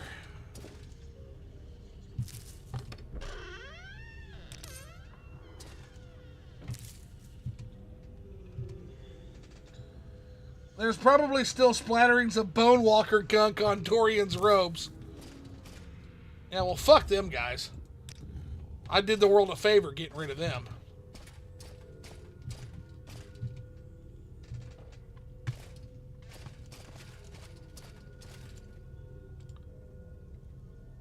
Oh, I don't like those hands. Y'all know what those hands mean.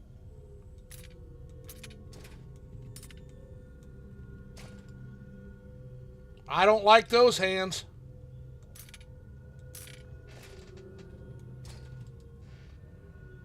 All right, let's prepare for it, huh?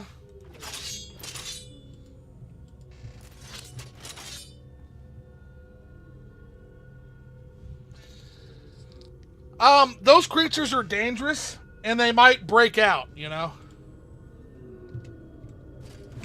Yeah! Oh, no! Oh, no!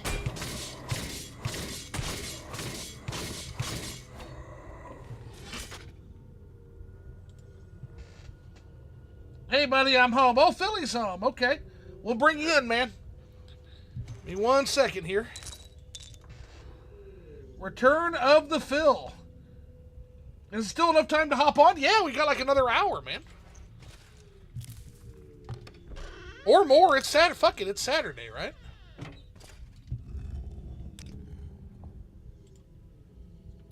I'm going to use the restroom, then I'm going to come back. I'm going to get Phil on. I'll be right back. Came back from the store. What did you get, Phil? Yeah, Phil, fill him in. I'm gonna get you on. That way you can entertain him. And then once we get you on, I'm gonna go to the bathroom. Let's see here. My teeth are floating a little bit. Let's see here. Too much information, but oh well. Let's see. Yeah, I saw that picture of the blue Dunmer. Dunmer looked ridiculous in those games, man. I'm might take you up on your voice offer too if you still want me. Let's see here. Yeah, love you can come on, man. Hey, what's up, Phil? What's up? Can you hear me? Yep, I can hear you. Can everybody hear Phil? Let me know if y'all can hear me.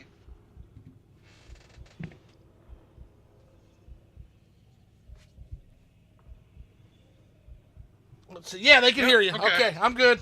Okay. I'm going to head out for a second. All right. So, I came back from the store, and what I got... Well, the Dollar General had, like, $10 off a $40 purchase today, so... I noticed that they had the viral TikTok chips, like the flavor swapped ones. So Doritos and Cheetos and Ruffles all had their flavor swapped. And I got the Doritos Cool Ranch Ruffles. So it's Ruffles with the Cool Ranch flavor. And y'all, I'm a big boy. Y'all know I'm a big boy. I'm not going to lie to you about snacks. I don't got the kind of following to ham it up and get freebies. And these ain't it. These are not Cool Ranch Ruffles. They taste like sour cream and onion Ruffles, the regular ones. In fact, they taste kind of less than that. They ain't really good. And it was like 2 for $8 on Ruffles. And I only bought one bag of these because I didn't know if I was going to like it. Thankfully, the other bag, the sour cream and cheddar, is like goated when it comes to Ruffles. But yeah, I made a quick little video of me tasting it, and it was not good. There is also a Dorito sour cream and cheddar chip. It has the sour cream and cheddar Ruffle flavor. But after trying these, I don't think that's going to even taste like them. I can't find those, though. And there's also some kind of weird buffalo or barbecue Cheeto. That don't even sound good. I ain't even going to try that. But all these people, all these skinny people are munching on them on TikTok going, so good. You got to get it on the TikTok shop. These are the best things ever. And I'm here to tell you, fat boy, in the hood, it is a pass. Do not get them. If you got to get your Ruffles, get the flavors that you know are good. Stay away from these. TikTok is always spouting out this nonsense to get people to buy this crap, and it ain't good. Other than that, it just, I got some body wash. I use the Old Spice. I like the Night. I think it's Night Panther or it's Bear Club or Bear Love.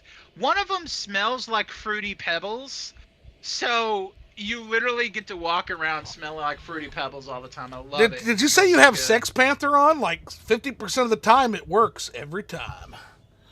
Had to say it. Yeah, isn't it? I think it's either the Bear Glove or that one that smells like Fruity Pebbles. Huh? I just she just got me. It's a it's very interesting soap. One soap, and these are like big, huge ass bars of soap. Oh yeah. Like these are huge, these bars of soap. And one is bourbon. It's like a bourbon soap. But then there's other ones too. There's one that like smells like freshly mowed lawn or some shit like that. It's like, why the fuck do I want to smell like a lawn? But the bourbon soap is really good. Like very much like it. So let's see what we got here in the chat. What I miss here? Yeah, I'm getting, so Moscow and Detail Devil are in lecture mode about my character, and they think my character gives a shit. They are in full lecture mode about me in these tombs, man. So yeah, we'll have to talk about that, because that's what we've been talking about. But we here in Phil entertain us. Other than that, I got... Phil, let's talk about how you would honor your ancestors in this tomb. Would you do the same as they did? Man, I lost all this weight. I don't know. I still eat like a fat ass. I wasn't here for it. This has been the grave robbing stream, and all kinds of moral invective has been thrown my way. And it's just like, I'm a mercenary. A different character. I usually play a goody two-shoes character. And this is a character who's just straight up in the gray. This is a character that just doesn't give much to the dead. Like, he honors them, but at the same time, he's like, they're dead. They're not going to use this ring. I need this ring, right? So, anyway, Bro Lay's Canada Practical. makes Thanksgiving chips. So there is an Indian chip at my local masala mart. It's like an Indian market. And they make a chip that's like a tomato flavored chip. It tastes like Campbell's tomato soup in chip form. I'm not kidding you guys. It is I want to try that. fucking delicious. And it's my favorite chip ever now. Yeah. They're so Dude's good. have to send me a snack pack of all these good things he's trying. So I did go to Burger King and I got me the big chicken sandwich with the tomatoes on it or whatever. I got that. And I know I'm already sitting here about to eat this and I'm like, Dave's hot chicken. It's like, I know it's not going to be You're making, okay, so now Dave's hot chicken sounds good. For the night stream tonight, I'm going to have to get some Dave's hot chicken. I've been trying to avoid it because I don't want to rub it in. But you keep talking about it, and now it sounds good. So. Yeah, this sandwich is not that good. But, I mean, it's what I'm eating, so. All right, continue in the chat here. So, bro, Lay's Canada makes Thanksgiving chips that are fire. I'm going to have to get the Thanksgiving chips now. Y'all are going to have my girlfriend killing me.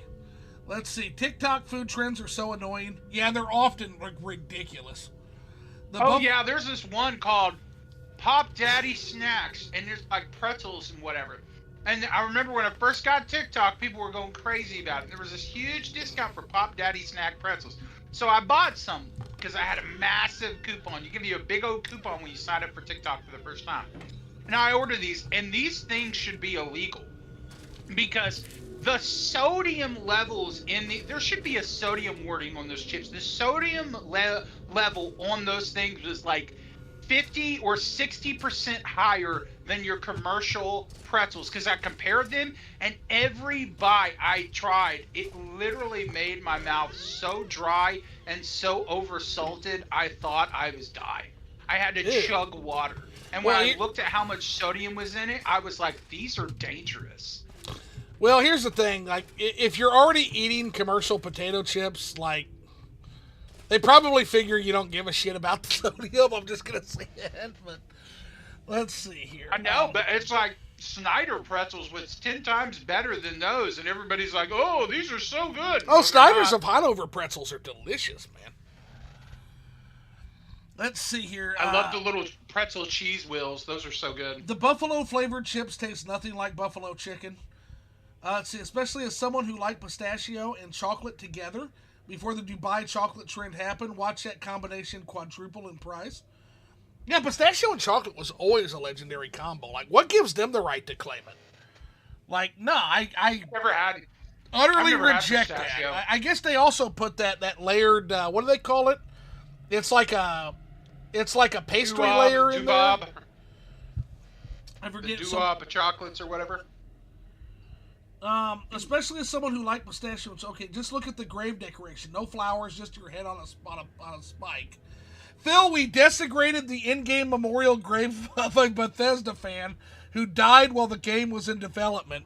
It was heinous. We did not.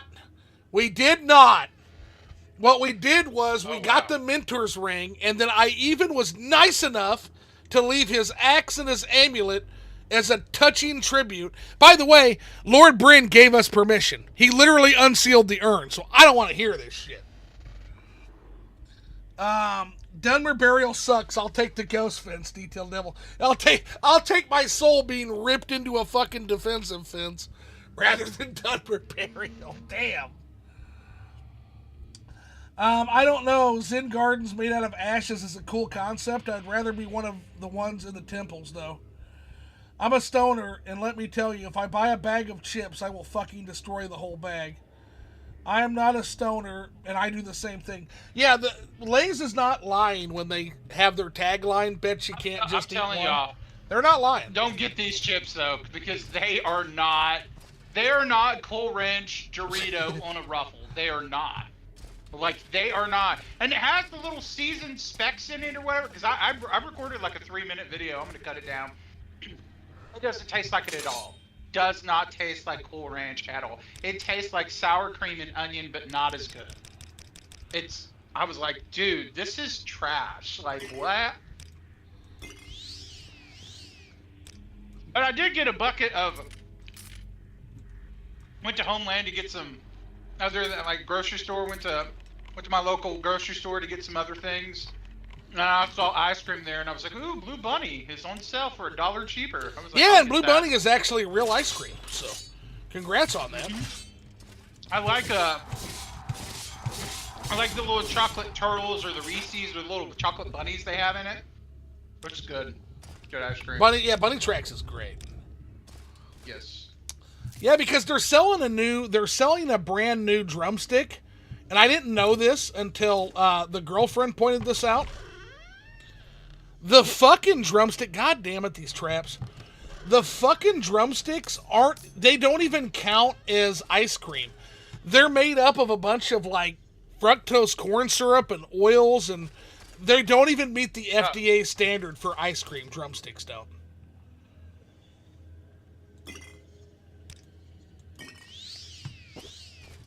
Yeah, I can tell the difference between ice cream and not ice cream when it tastes like shaved ice, like frozen ice, with a little bit of flavor and like tons of sugar. I'm like, that's this is gross. fucking crazy, man.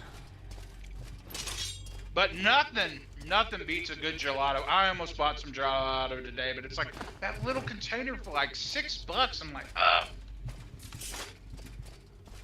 Remember they used to play bingo at when I was going for like therapy. They used to play bingo there, and they'd give all these snacks, and sometimes one of the prizes would be gelato.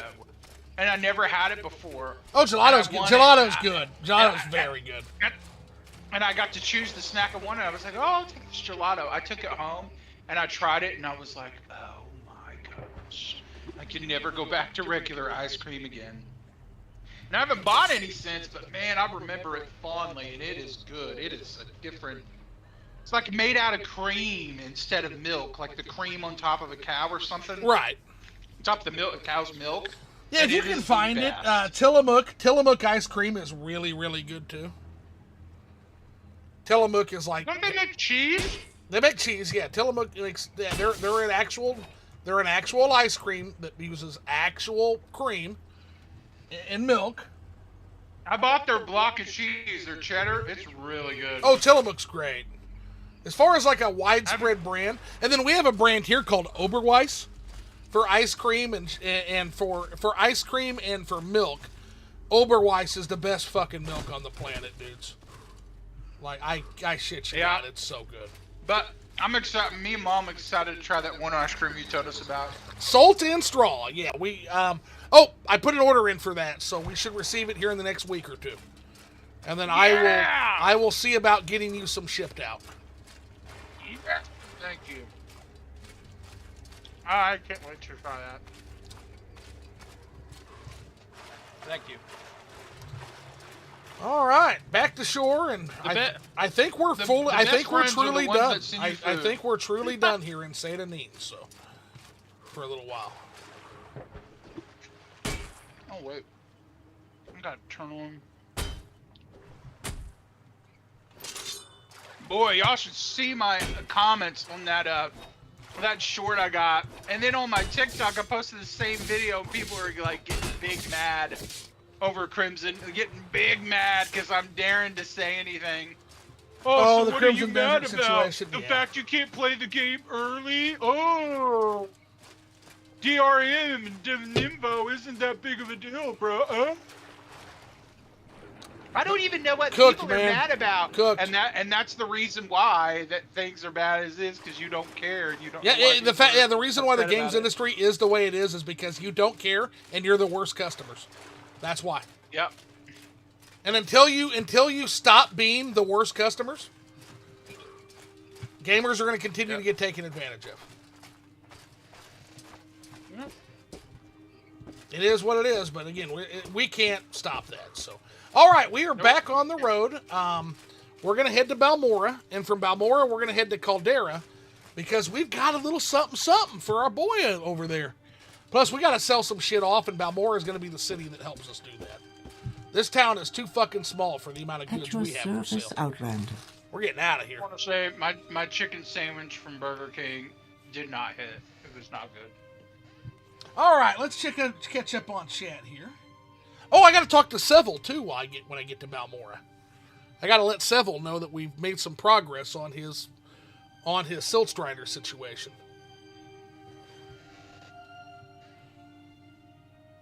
Detail Devil, just promise your soul to all the Daedric princes and watch them fight over you. Yeah, I'm getting ready to get caught up. We make now a special here, 'cause we got trip a lot. just Let's for see you. here. Say low price. The only place near me that sells Lay's is the weird little corner store run by an Iranian guy that sells all sorts of random stuff. Only place I can get my fix of tomato flavor crisps. Now, Moscow, are the tomato flavor crisps, do those also have the Campbell's tomato soup taste? Because that hits me right in my childhood, man.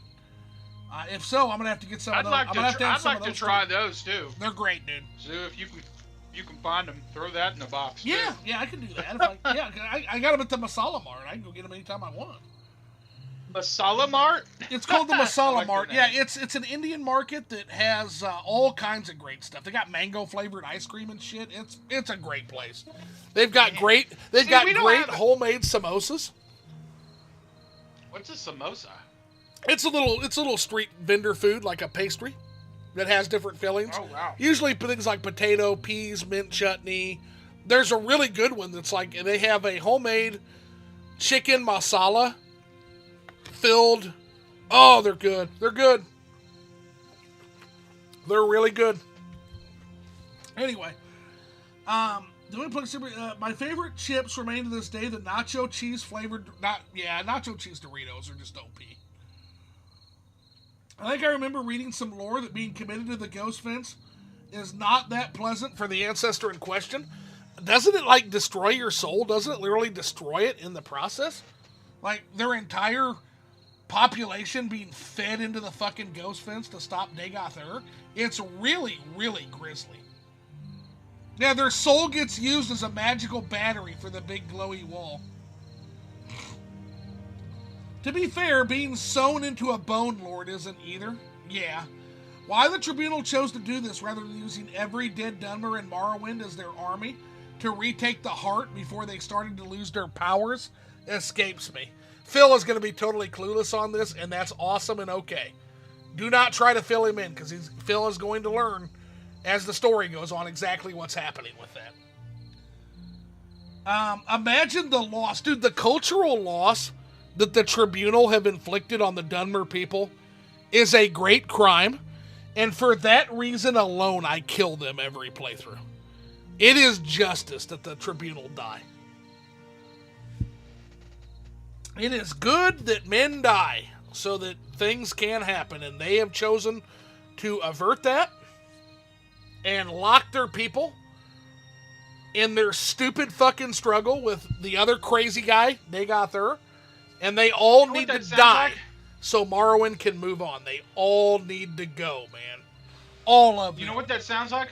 What's that? That sounds like the game industry. That sounds like what's happening right now. Oh, this is far worse than that. You'll see. You'll see.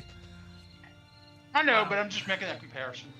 Yeah, expensive as shit, but you can eat an entire pint of that stuff, and it's only 400 calories instead of 1,000. Yeah.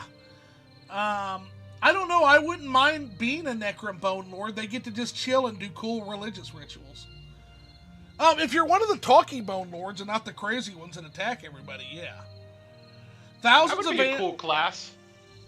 Thousands of ancestors that used to be in Immortal Library of Wisdom and Historical Memory, gone. Yeah, kind of wish Morrowind had focused on that a bit more. Just promise your soul to all the Daedric princes and watch them fight over you. I like Memento Mori's ossuaries for fleshing that out. I can't wait to visit the ossuaries. It's going to be so exciting.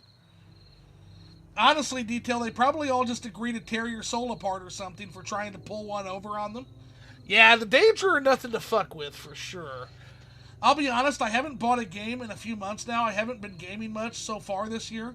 The most I've been playing so far is Helldivers 2, and that usually goes for like an hour. I've literally never tried Campbell's tomato soup. Campbell's isn't that big here in the UK.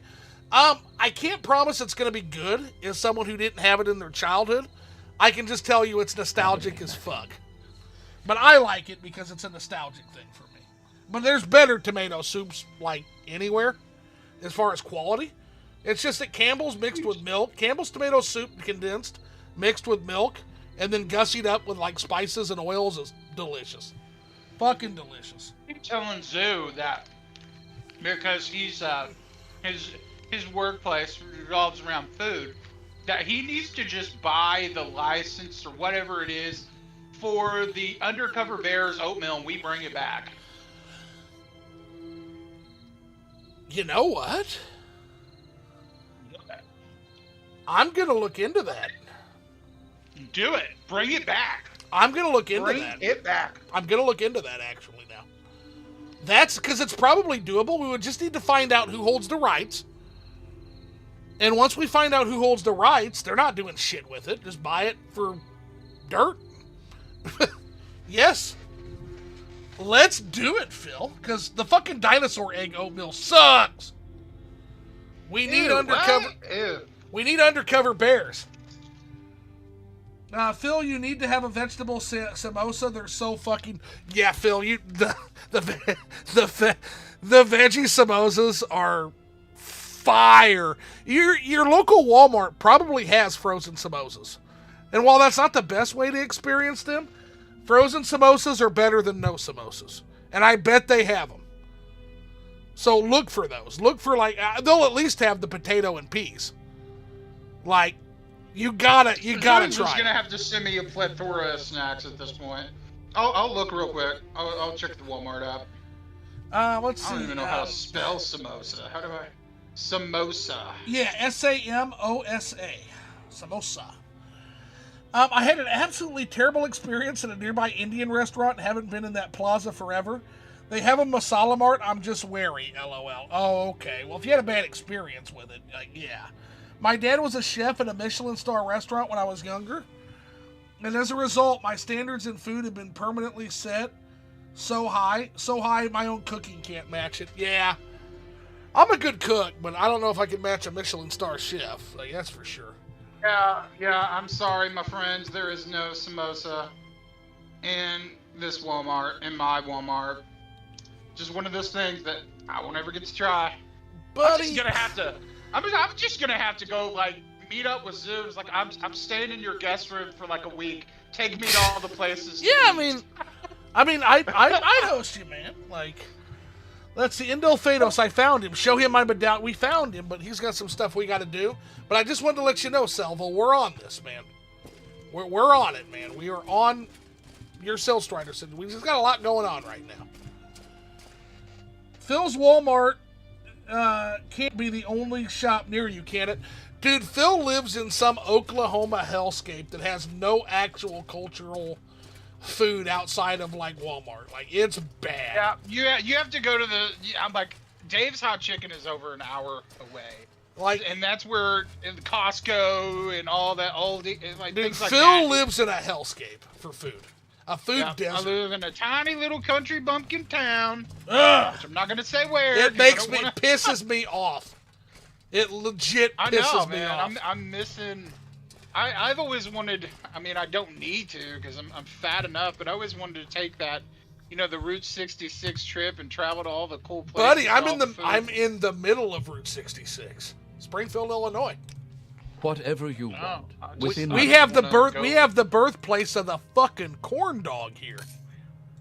Oh man. Cozy Drive-In. I bet you have some really good corn dog places too. Also, Phil, you've never had the horseshoe.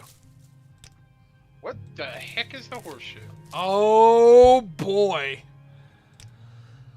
Oh man. I forgot. We got a bunch of non-Springfieldians in this chat. So you guys are in for a rare treat. If you're here, if you're one of the people in chat right now, do not go anywhere because I'm about to gift you with something amazing. Okay? Okay. Crinkle cut fries. That is essential. They must be crinkle cut or waffle. Okay? Waffle is acceptable. The one guy who just left, you are cursed. You will never know the glory that is the horseshoe. I saw you leave, and now you'll never know what a horseshoe is. You are cursed. Anyway, no horseshoe. Anyway, for the rest of you, crinkle cut fries or waffle fries are acceptable substitute. Okay? Hamburger patty Well seasoned. Rarebit cheese sauce, preferably made with beer. All of this is piled on a piece of buttered garlic Texas toast. So it's Texas toast, 2 pieces of Texas toast, a pile of crinkle cutter waffle fries, 2 well-seasoned hamburger patties, cheese sauce. That is a horseshoe. Oh my gosh, I want it so bad. I need a picture of that. That would Moscow Googled it. You guys laugh. You motherfuckers laugh, but you don't know till you've tried it. It is so goddamn good. But there's a rule. You can only have one a year because otherwise it will fucking kill you. It will kill your health. So you can only have one a year. If you have any more than one a year, you're probably going to get diabetes. What I just ate is probably going to knock me out, dude. Let's see. Garbage. I would have rather traded that for the garbage I just ate. Let's see. Illinois, I'm in Missouri. Oh, so you're close enough, Lofi, when you can come here and have a horseshoe. This is one of the things that makes me worried about visiting my family in Missouri. It's in the middle of bumfuck nowhere and there's no variety in food. Just popped in and the last 2 minutes have instantly sold me. Well, welcome, Frog Sothoth 8370. Welcome in. I appreciate it. Yeah, if you want to like and subscribe, that's cool too. If you don't, that's awesome. But we have a lot of fun here. I think you'd like it, especially if you just like what you just heard, because there's a lot of that. Let's see here. Welcome in, though, man. Welcome in. His food and his alcohol. Let's see. We have Aldi, Lidl, and Edeka in Germany. Aldi's cool. Aldi's got some amazing shit. I googled what an Illinois horseshoe is, and I think it. I googled what a horseshoe is, and I think it might be a plot by Big Pharma to sell more heart medication. You're not wrong. Oh my gosh. You're not wrong. LOL, I knew it. It's a ploy to sell more heart.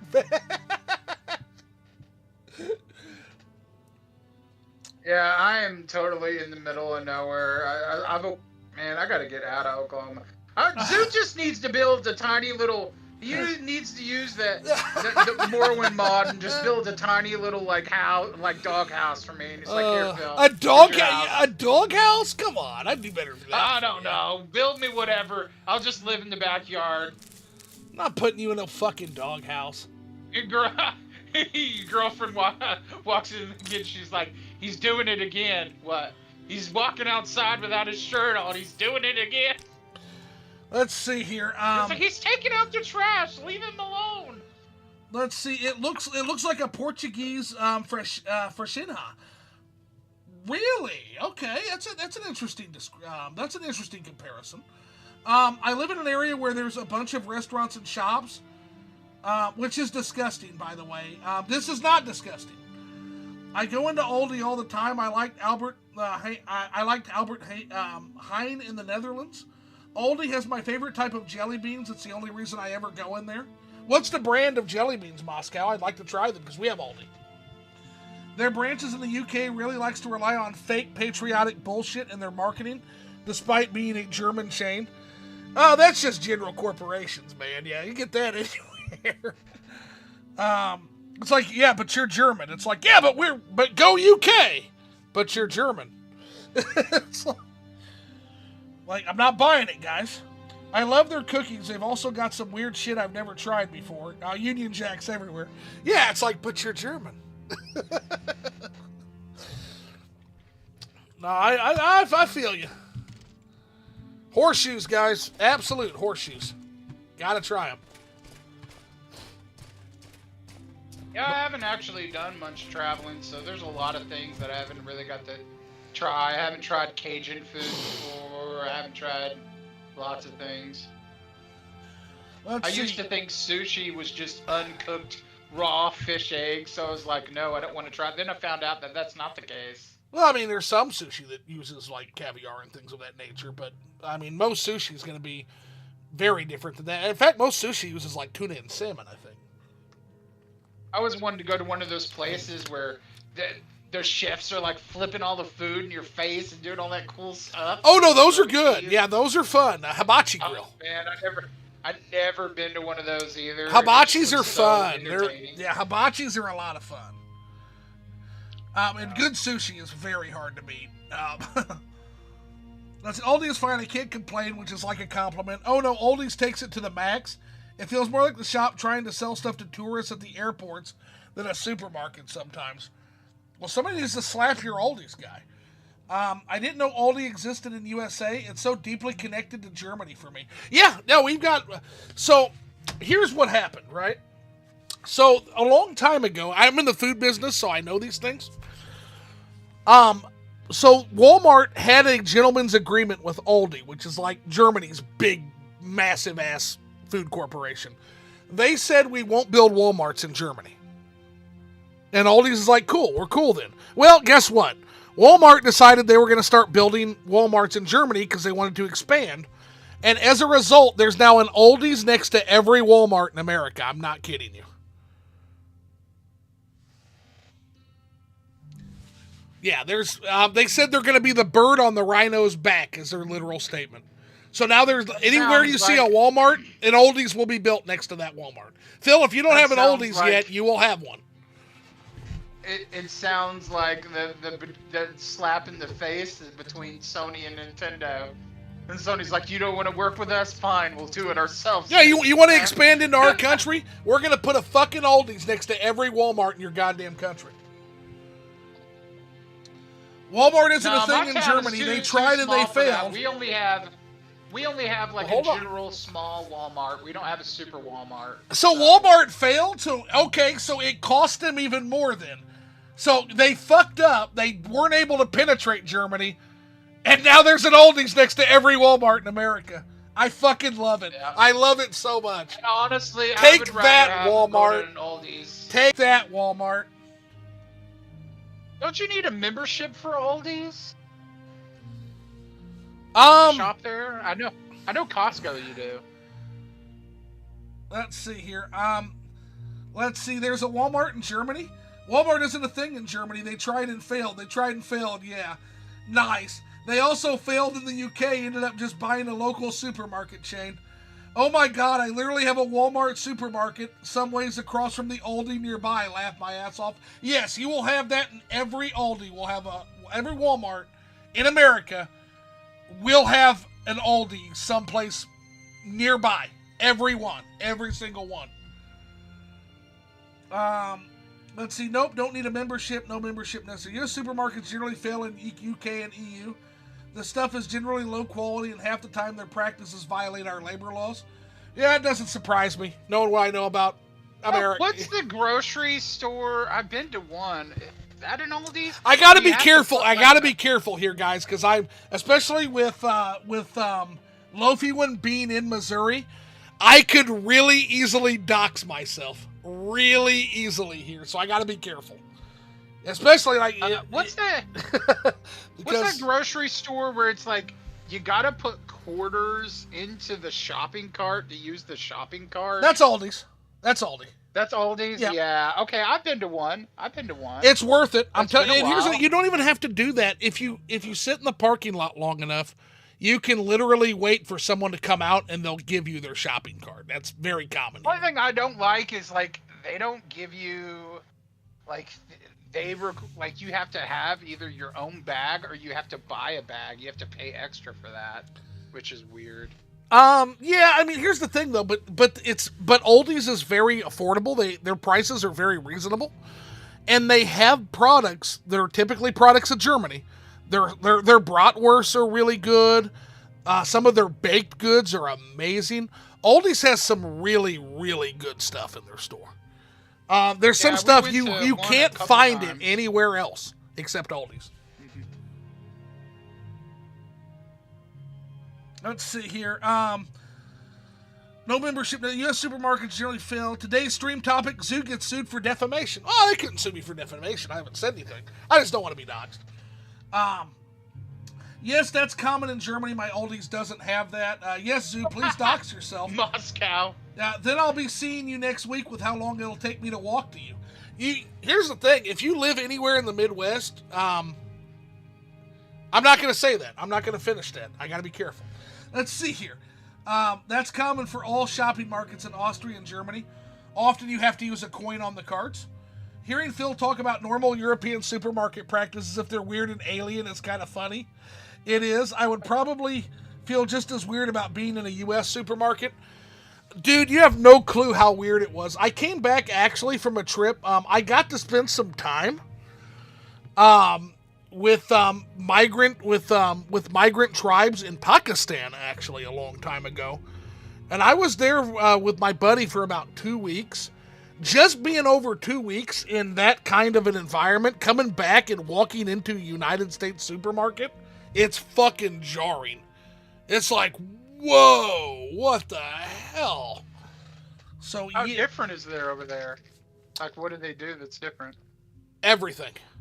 They live out of tents. They live in tent houses that are up high because the desert sand shifts so often that it can actually shift into their tents. So they actually live in like raised tent houses that they can unpack very quickly, put on the backs of horses and camels, and move constantly.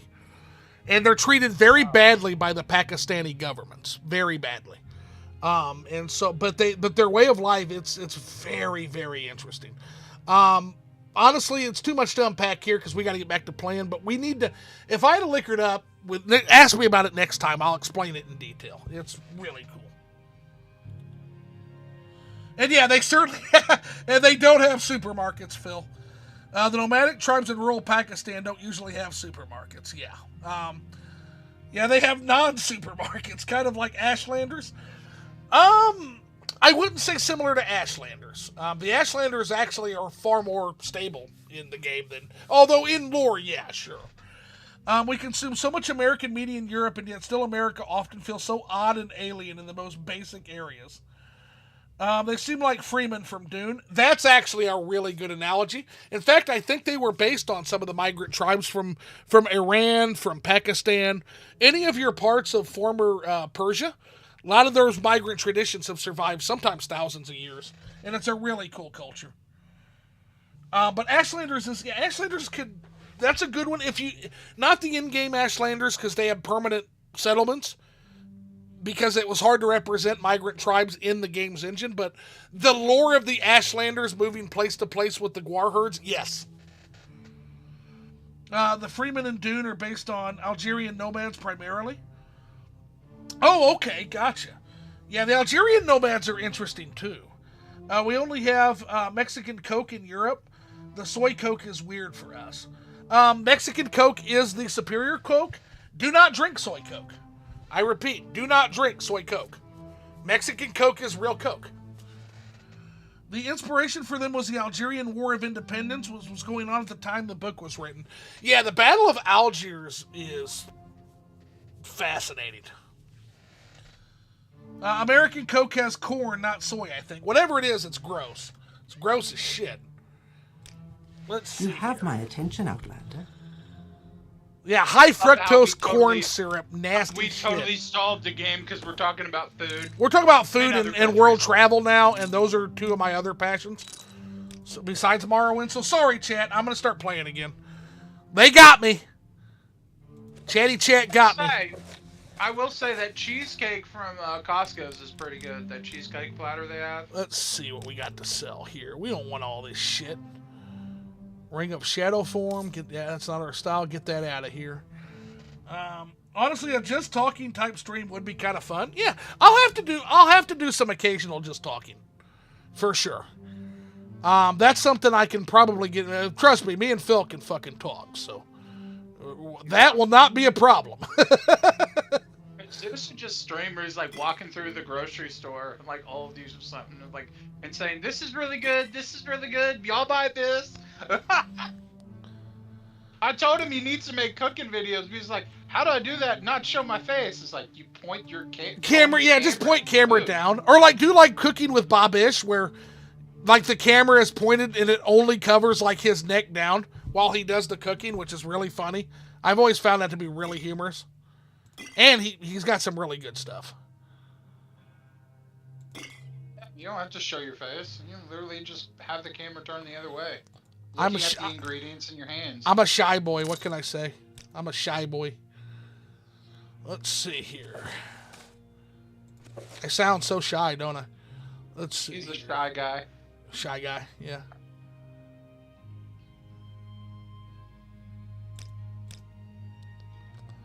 Common disease. We'll keep the cure common disease. It's always kind of good to have. Telekinesis is useful. We'll keep that. We'll get rid of the fire. You know what? That could be a useful scroll.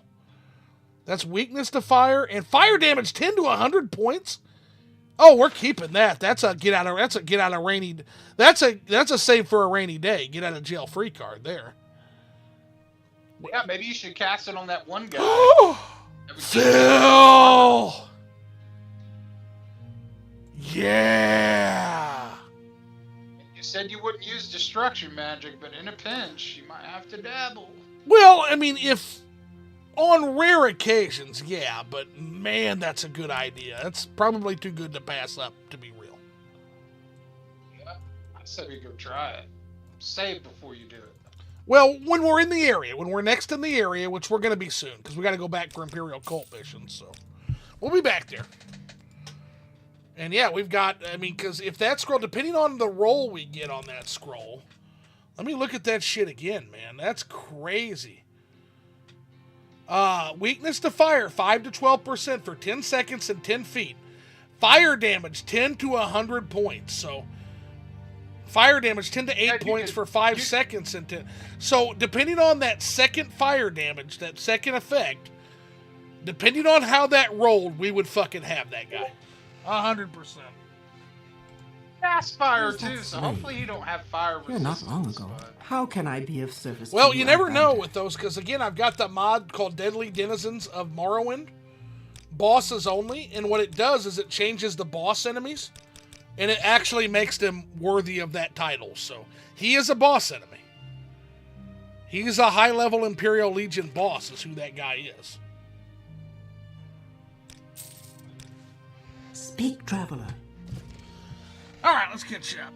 Like a Liquored Up Live, but instead of being an interview with one guest, you can just talk with chat and occasionally have people on call. That would be cool, yeah. Or be cool and wear a gas mask the entire cooking video. That might be fun. All these soda or sections. if he could get, I got a better idea. Yeah. If he could get like even either an Ordinator helmet or get a replica Dagothor's helmet and cook in that. Yeah. Okay, that might be idea of show. Like the Ordinator. And then if you use cheese, you have to say it like Sheogorath. You have to go, she.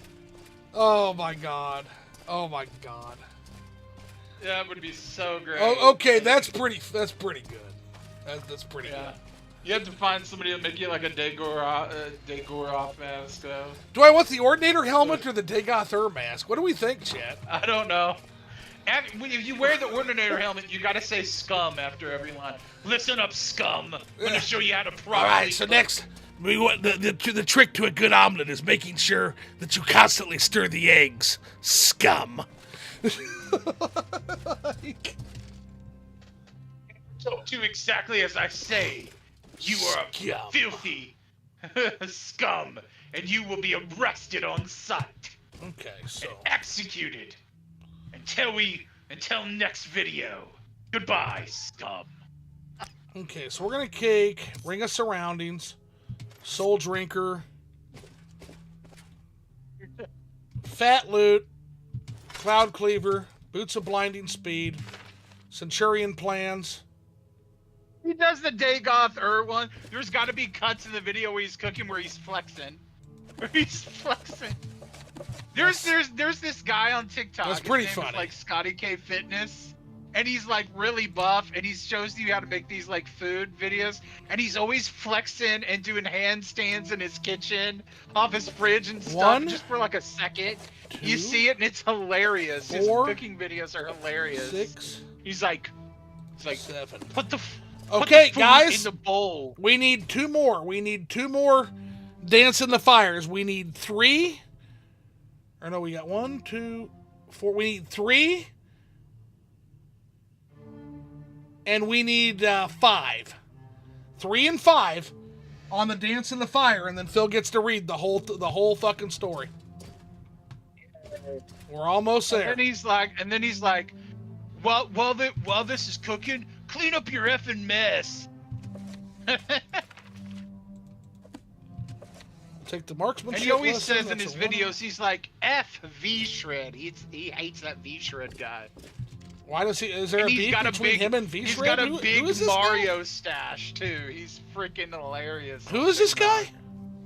His name's Scotty K Fitness. Okay. And he's got these cooking videos where he's cooking. He's very serious. It's like, put the food in the effing bowl, and then it'll cut to him flexing with his shirt off or doing handstands in his kitchen off his fridge and stuff, and then it cuts back to him cooking, and he just looks like he's so mad, like angry cooking while flexing and insulting V-Shred, and it's hilarious. The guy is. I will have to check these. I'll have to check these guys out.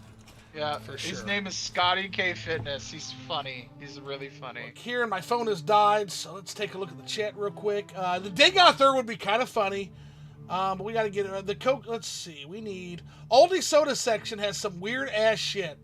Like they have an Italian blood orange juice soda that's actually insanely good. Gas mask and trench coat cooking stream, yes. Coconut water soda is good, but I do not recommend the straight coconut water that's not carbonated. Yeah, I would not drink regular coconut water. Is more for cooking and health. It's not for pleasure drinking for sure. Coconuts are generally not great tasting. It's my hottest take on the stream, and I will die on that hill. Dagon Third would be kind of funny. No offense, Zoo, but I don't think you can pull off the Dagon Third voice. Let me try real quick. But Dagon Third, there's only nobody except that voice actor.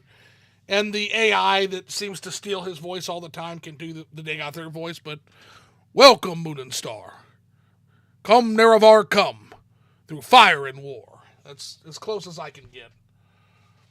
Very few people can. It was an incredible voice performance. Typically, an Argonian account hadn't been written for Morrowind. Otherwise, we could have Phil read the other 4 books. Coconut water is amazing. Fight me. It's not bad. The Charlotte lives. I don't know if that voice was that good, but you guys tell me. Be brutally honest. It's okay to say that was a shit Dagon Third impression. I'd have to hear his voice in order for me to properly give it a try. You would, yeah. The Charlotte lives. The 6th house is spoken. Seems like they like the voice, although, again, that is not a real Dagon Third voice, I feel like. I feel like we need a little more honesty in this chat, because that was not good Dagon Third. This was not. Let's see here. Let's see. Tower Bridge at the 15th of April. Come with a sword. They're setting up a duel over coconut water. And I'm telling y'all, I miss the taste of pop. I really do. I haven't had it in so many months. Where are we? There's Dr. Pepper in there. Yeah. I could have a Dr. Pepper right now if I want to, but Dr. Pepper's too sweet for me now. Chat's going to think I'm crazy, but it has to be diet soda at this point. Just because the regular soda is just too fucking sweet, except Mexican Coke. I like the zero soda now, too. Zero soda? Yeah, it has to be. Yeah, the regular soda with that fucking corn syrup shit is just too sweet. Way too fucking sweet. Don't want to damage my teeth anymore, so I just don't drink it anymore, but... Let's see, I don't have enough free days of work left until so the duel's off, alas. Work gets in the way again. You're in charge of chat now because my phone has officially died, so that's also the end of the stream till I can get it charged up again. So let me know what people are saying, Phil. It's a chatty chat today. It's been all day. I like Coke Zero and Mexican Coke. I skip the rest, says Engrave. I'll bring an airsoft to our sword fight then, says Raphael. There we Moscow go. says, placing work over the honor of the coconut water. The honor of the coconut water is awesome. I love it. Devil says, Coke Zero has grown on me. The sweetness aren't as bad as sugar. The sweeteners aren't as bad as sugar. Yeah, it's just that the especially the fructose corn syrup, but even sugar soda, they're just too sweet for me anymore. Like, they're just too sweet. My mom used to drink regular sodas. Now she switched to zero. You backbiting little so fucker. Funny. It's so funny that now it's harder to find the zero sodas than it is to find the regular. Because every time we go in there and they have like a Illum Pepsi, she wants to buy. She can't get it because it's sold out. But regular Pepsi or Wild Cherry Pepsi is in full stock in there. So people have shifted to zero sodas now. And I don't even know why they have Diet anymore. Diet don't taste that good. They should just get rid of the Diet and just have the zero. Zero tastes better. Let's see. Okay. Coming tomorrow to Germany, fight Detailed Devil. That can't stand. Coke Zero is disgusting, says Raphael. Well, Coke Zero is, but Pepsi Zero and Dr. Pepper Zero isn't. I don't like Coke anything anymore. I thought that guard was going to draw on me for a Congressman to end subsides for corn farming to free the American people from corn syrup Coke, Moscow says. Corn syrup Coke. But who is going to create all the cool mods without me, Detailed Devil? Somebody has to make them. Raphael says, I will, eventually. The ladder's not working. Uh-oh. Well, somebody mod this ladder to work. What the? I don't know. Everything else works, but this ladder will not work. Can't you jump up it? Jump? We'll figure something out. Yeah, give me a second. Yeah, we're not going to be defeated that easily.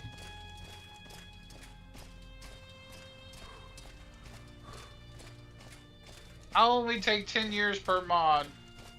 I only take...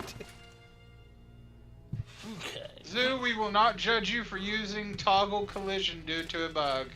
It's why the console. Well, my concern with toggle collision is there's a lot of these dumb fuckers walking around, and I don't want to put them in a wall situation. So we got it. We got this.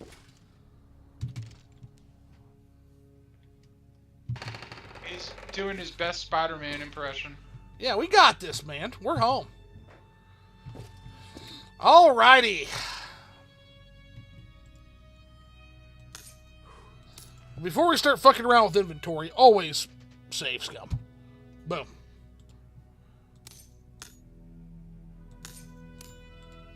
Look at the shinies, man.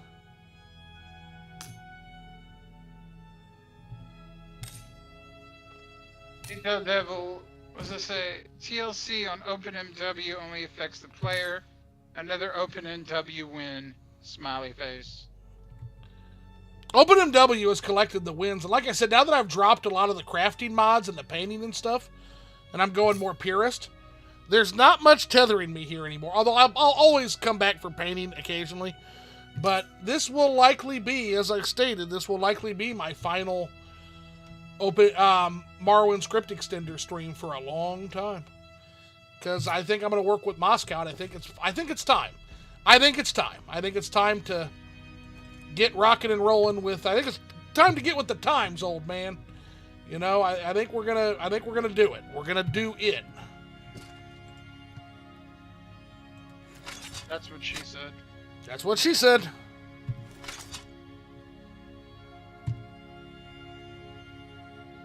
Let's see. Once the Dark Lord of Coke, once the Dark Lord of Coke Zero modding has been slain, the Morrowind community will enter a new golden age. Oh my gosh, Moscow. I'm in danger. Detailed Devil. Y'all are a riot. No, that's good stuff. Okay. How do I do this? Match last placed item. Hold left alt. Okay.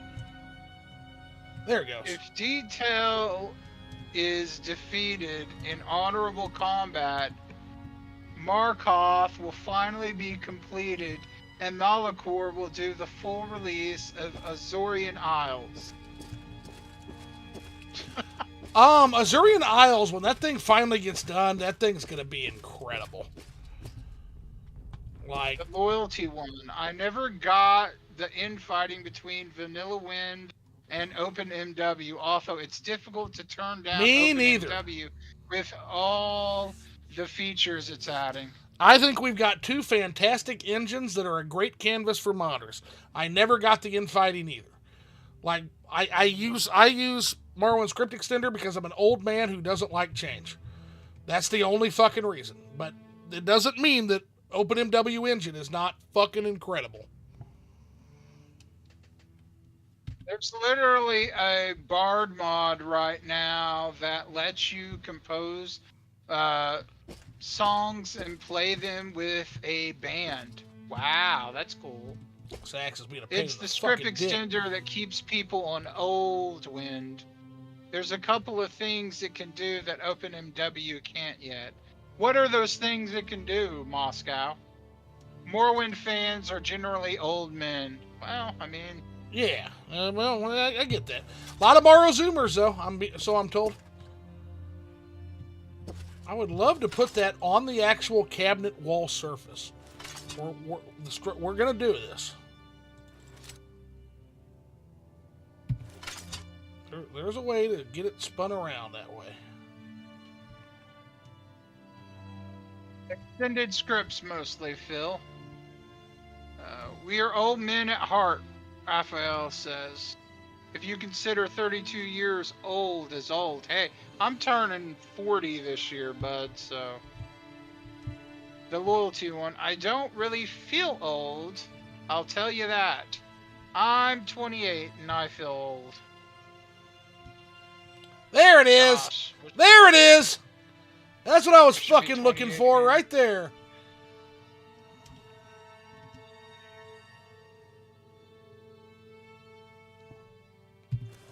Fucking A. Look at that shit.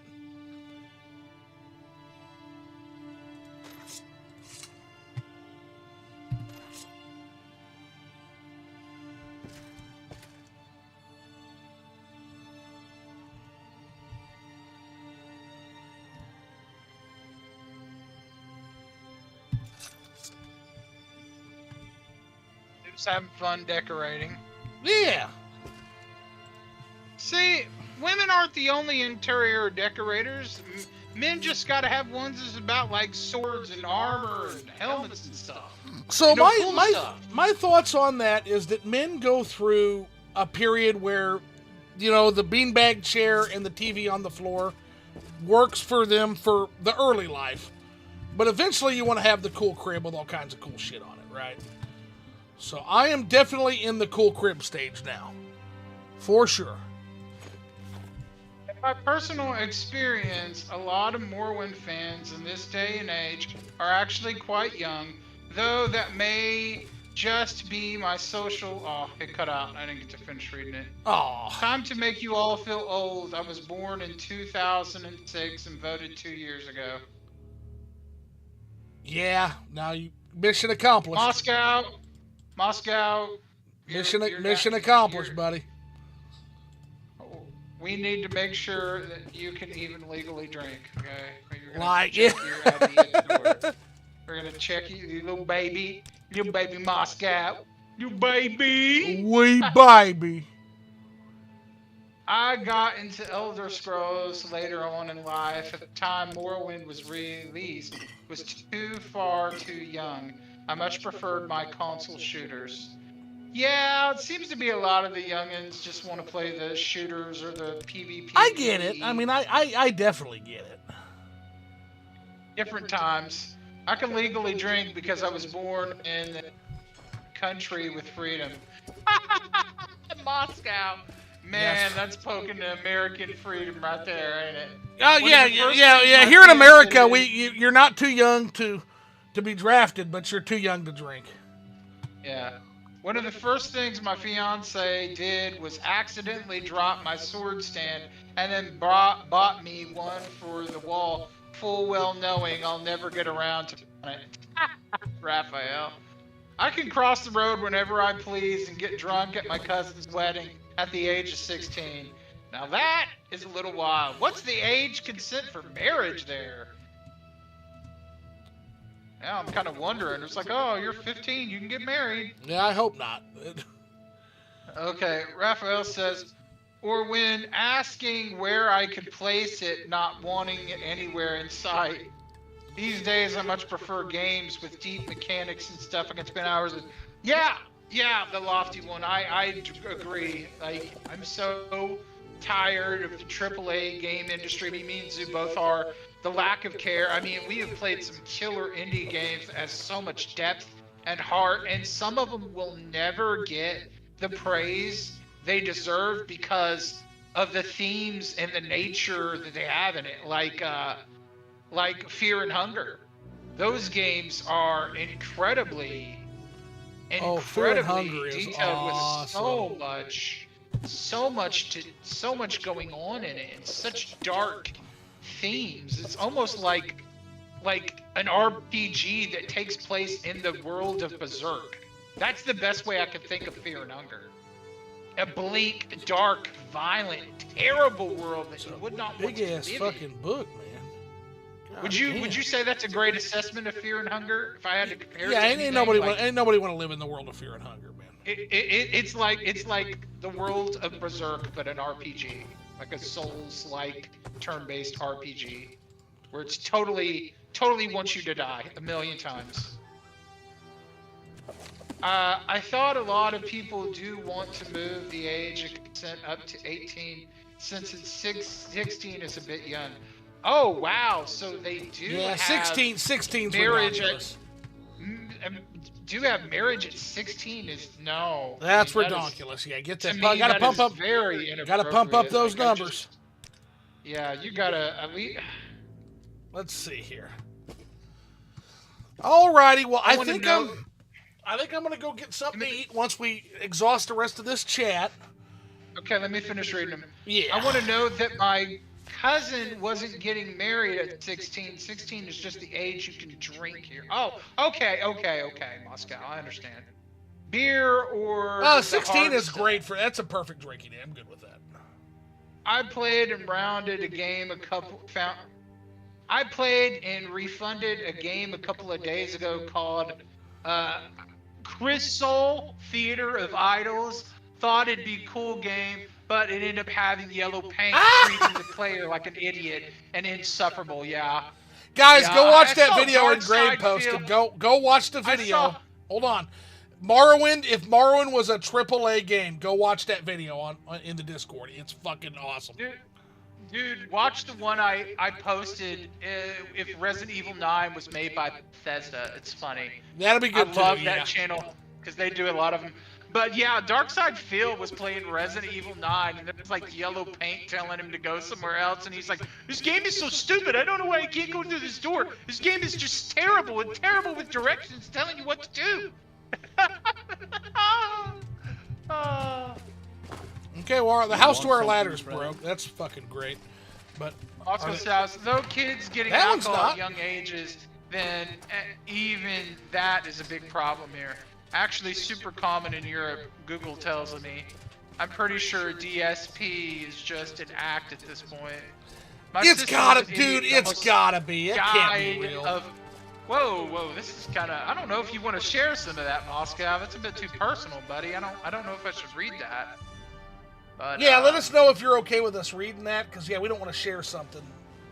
Yeah, I don't really feel comfortable reading that one, so I'm gonna skip over that, buddy. I'll read that one if you're okay. Okay, she survived. We can read it. Okay, I'll read it. Okay.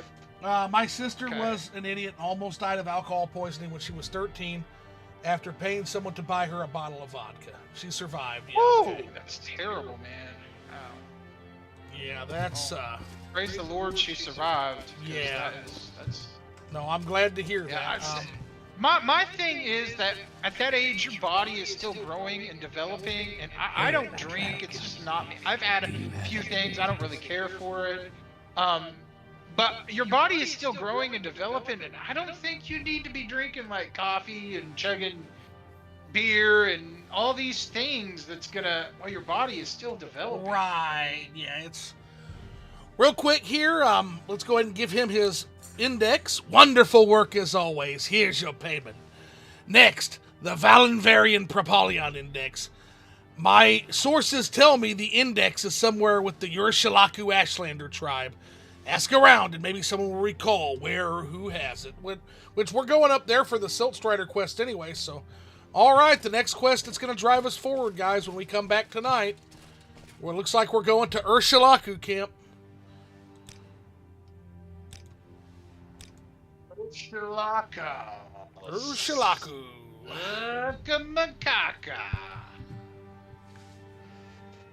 Let's see. If I'm being serious and not doing a parody of the U.S. land of the free thing, I do kind of think the U.S. drinking age is around the right age.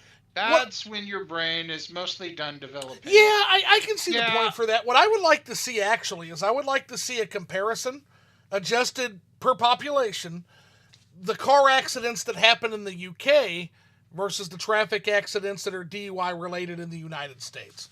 I would like to see if they're the same or if they increase with that age. And that would help me make my decision on how I feel like that is. Because that's the main problem with drinking alcohol is the DUIs and the crashes and I would like to see a comparative study of DUI incidents. That's what I would need to kind of weigh in on that. But I really, really think, people, if you're going to drink, if that's going to be a thing, please don't drive. Please don't. Okay. And I'll just say that because I got like, our driveway is really long. And our mailbox is really close to the curb, and it's on a highway. So when I go out there, cars are like zipping by, and I'm pulling in the trash can. I'm trying to check the mail in between. If somebody was drunk and they were driving down the highway, they could hit me, and I could be no more. I could be feel one splattered up into the air. So yeah, please don't. Let's see. So, Bosco has an excellent point about studies in general, and that is, we have way less car accidents here, but a lot less young people drive here, which is a major factor. Even more than alcohol, it's the amount of young people on the road. You probably don't have as many deer that commit mass suicide on a daily basis as we do in our country. I stopped alcohol at a point, much prefer weed these days. Any study would need to take so many factors into account that you could make it say whatever you wanted, which very true for almost any study, yeah. Even if I overdose it and imbibe too much THC, the worst I can get is they've done studies on that. Someone took like 100 times over the legal limit of THC, and they just felt really bad and had to stay in bed for like a day or two. Really bad headache, never deal with that alcohol. I know lots of people who have super bad relationships with alcohol, and they're all well over the developed phase. Oh yeah, 100%. But I mean, I'll just say this: I got enough struggle when it comes to food. I don't need any more other addictions. No, true. 100% agree with that. That one is probably the worst because technically you got to eat. I mean, you don't have to drink alcohol, but you do got to eat. So having a food addiction is worse. Food addiction's very hard on you, but I got to get off of here. I got to get some stuff done, guys. But what I will do is I'll be back tonight, probably around, let's say 7 or 8. Let's do a little earlier. That's the plan. We know how this goes, but that's the plan. But definitely one for the ages. You guys have a great day. I'll see you again soon. And Philly, you going to be around? Yeah, I'll be around. All right, cool. So we got it done. Damn, didn't know this go secretly 100 times the legal limit of THC. This guy, I remember reading an article, and this guy decided he was going to, like, fucking Megamax on THC, and, yeah, it didn't even come close to killing him. Sleep well, other Europeans who are going to be there. Yeah. See you guys later, guys. Bye, everybody. Take care. Jeez. Scum.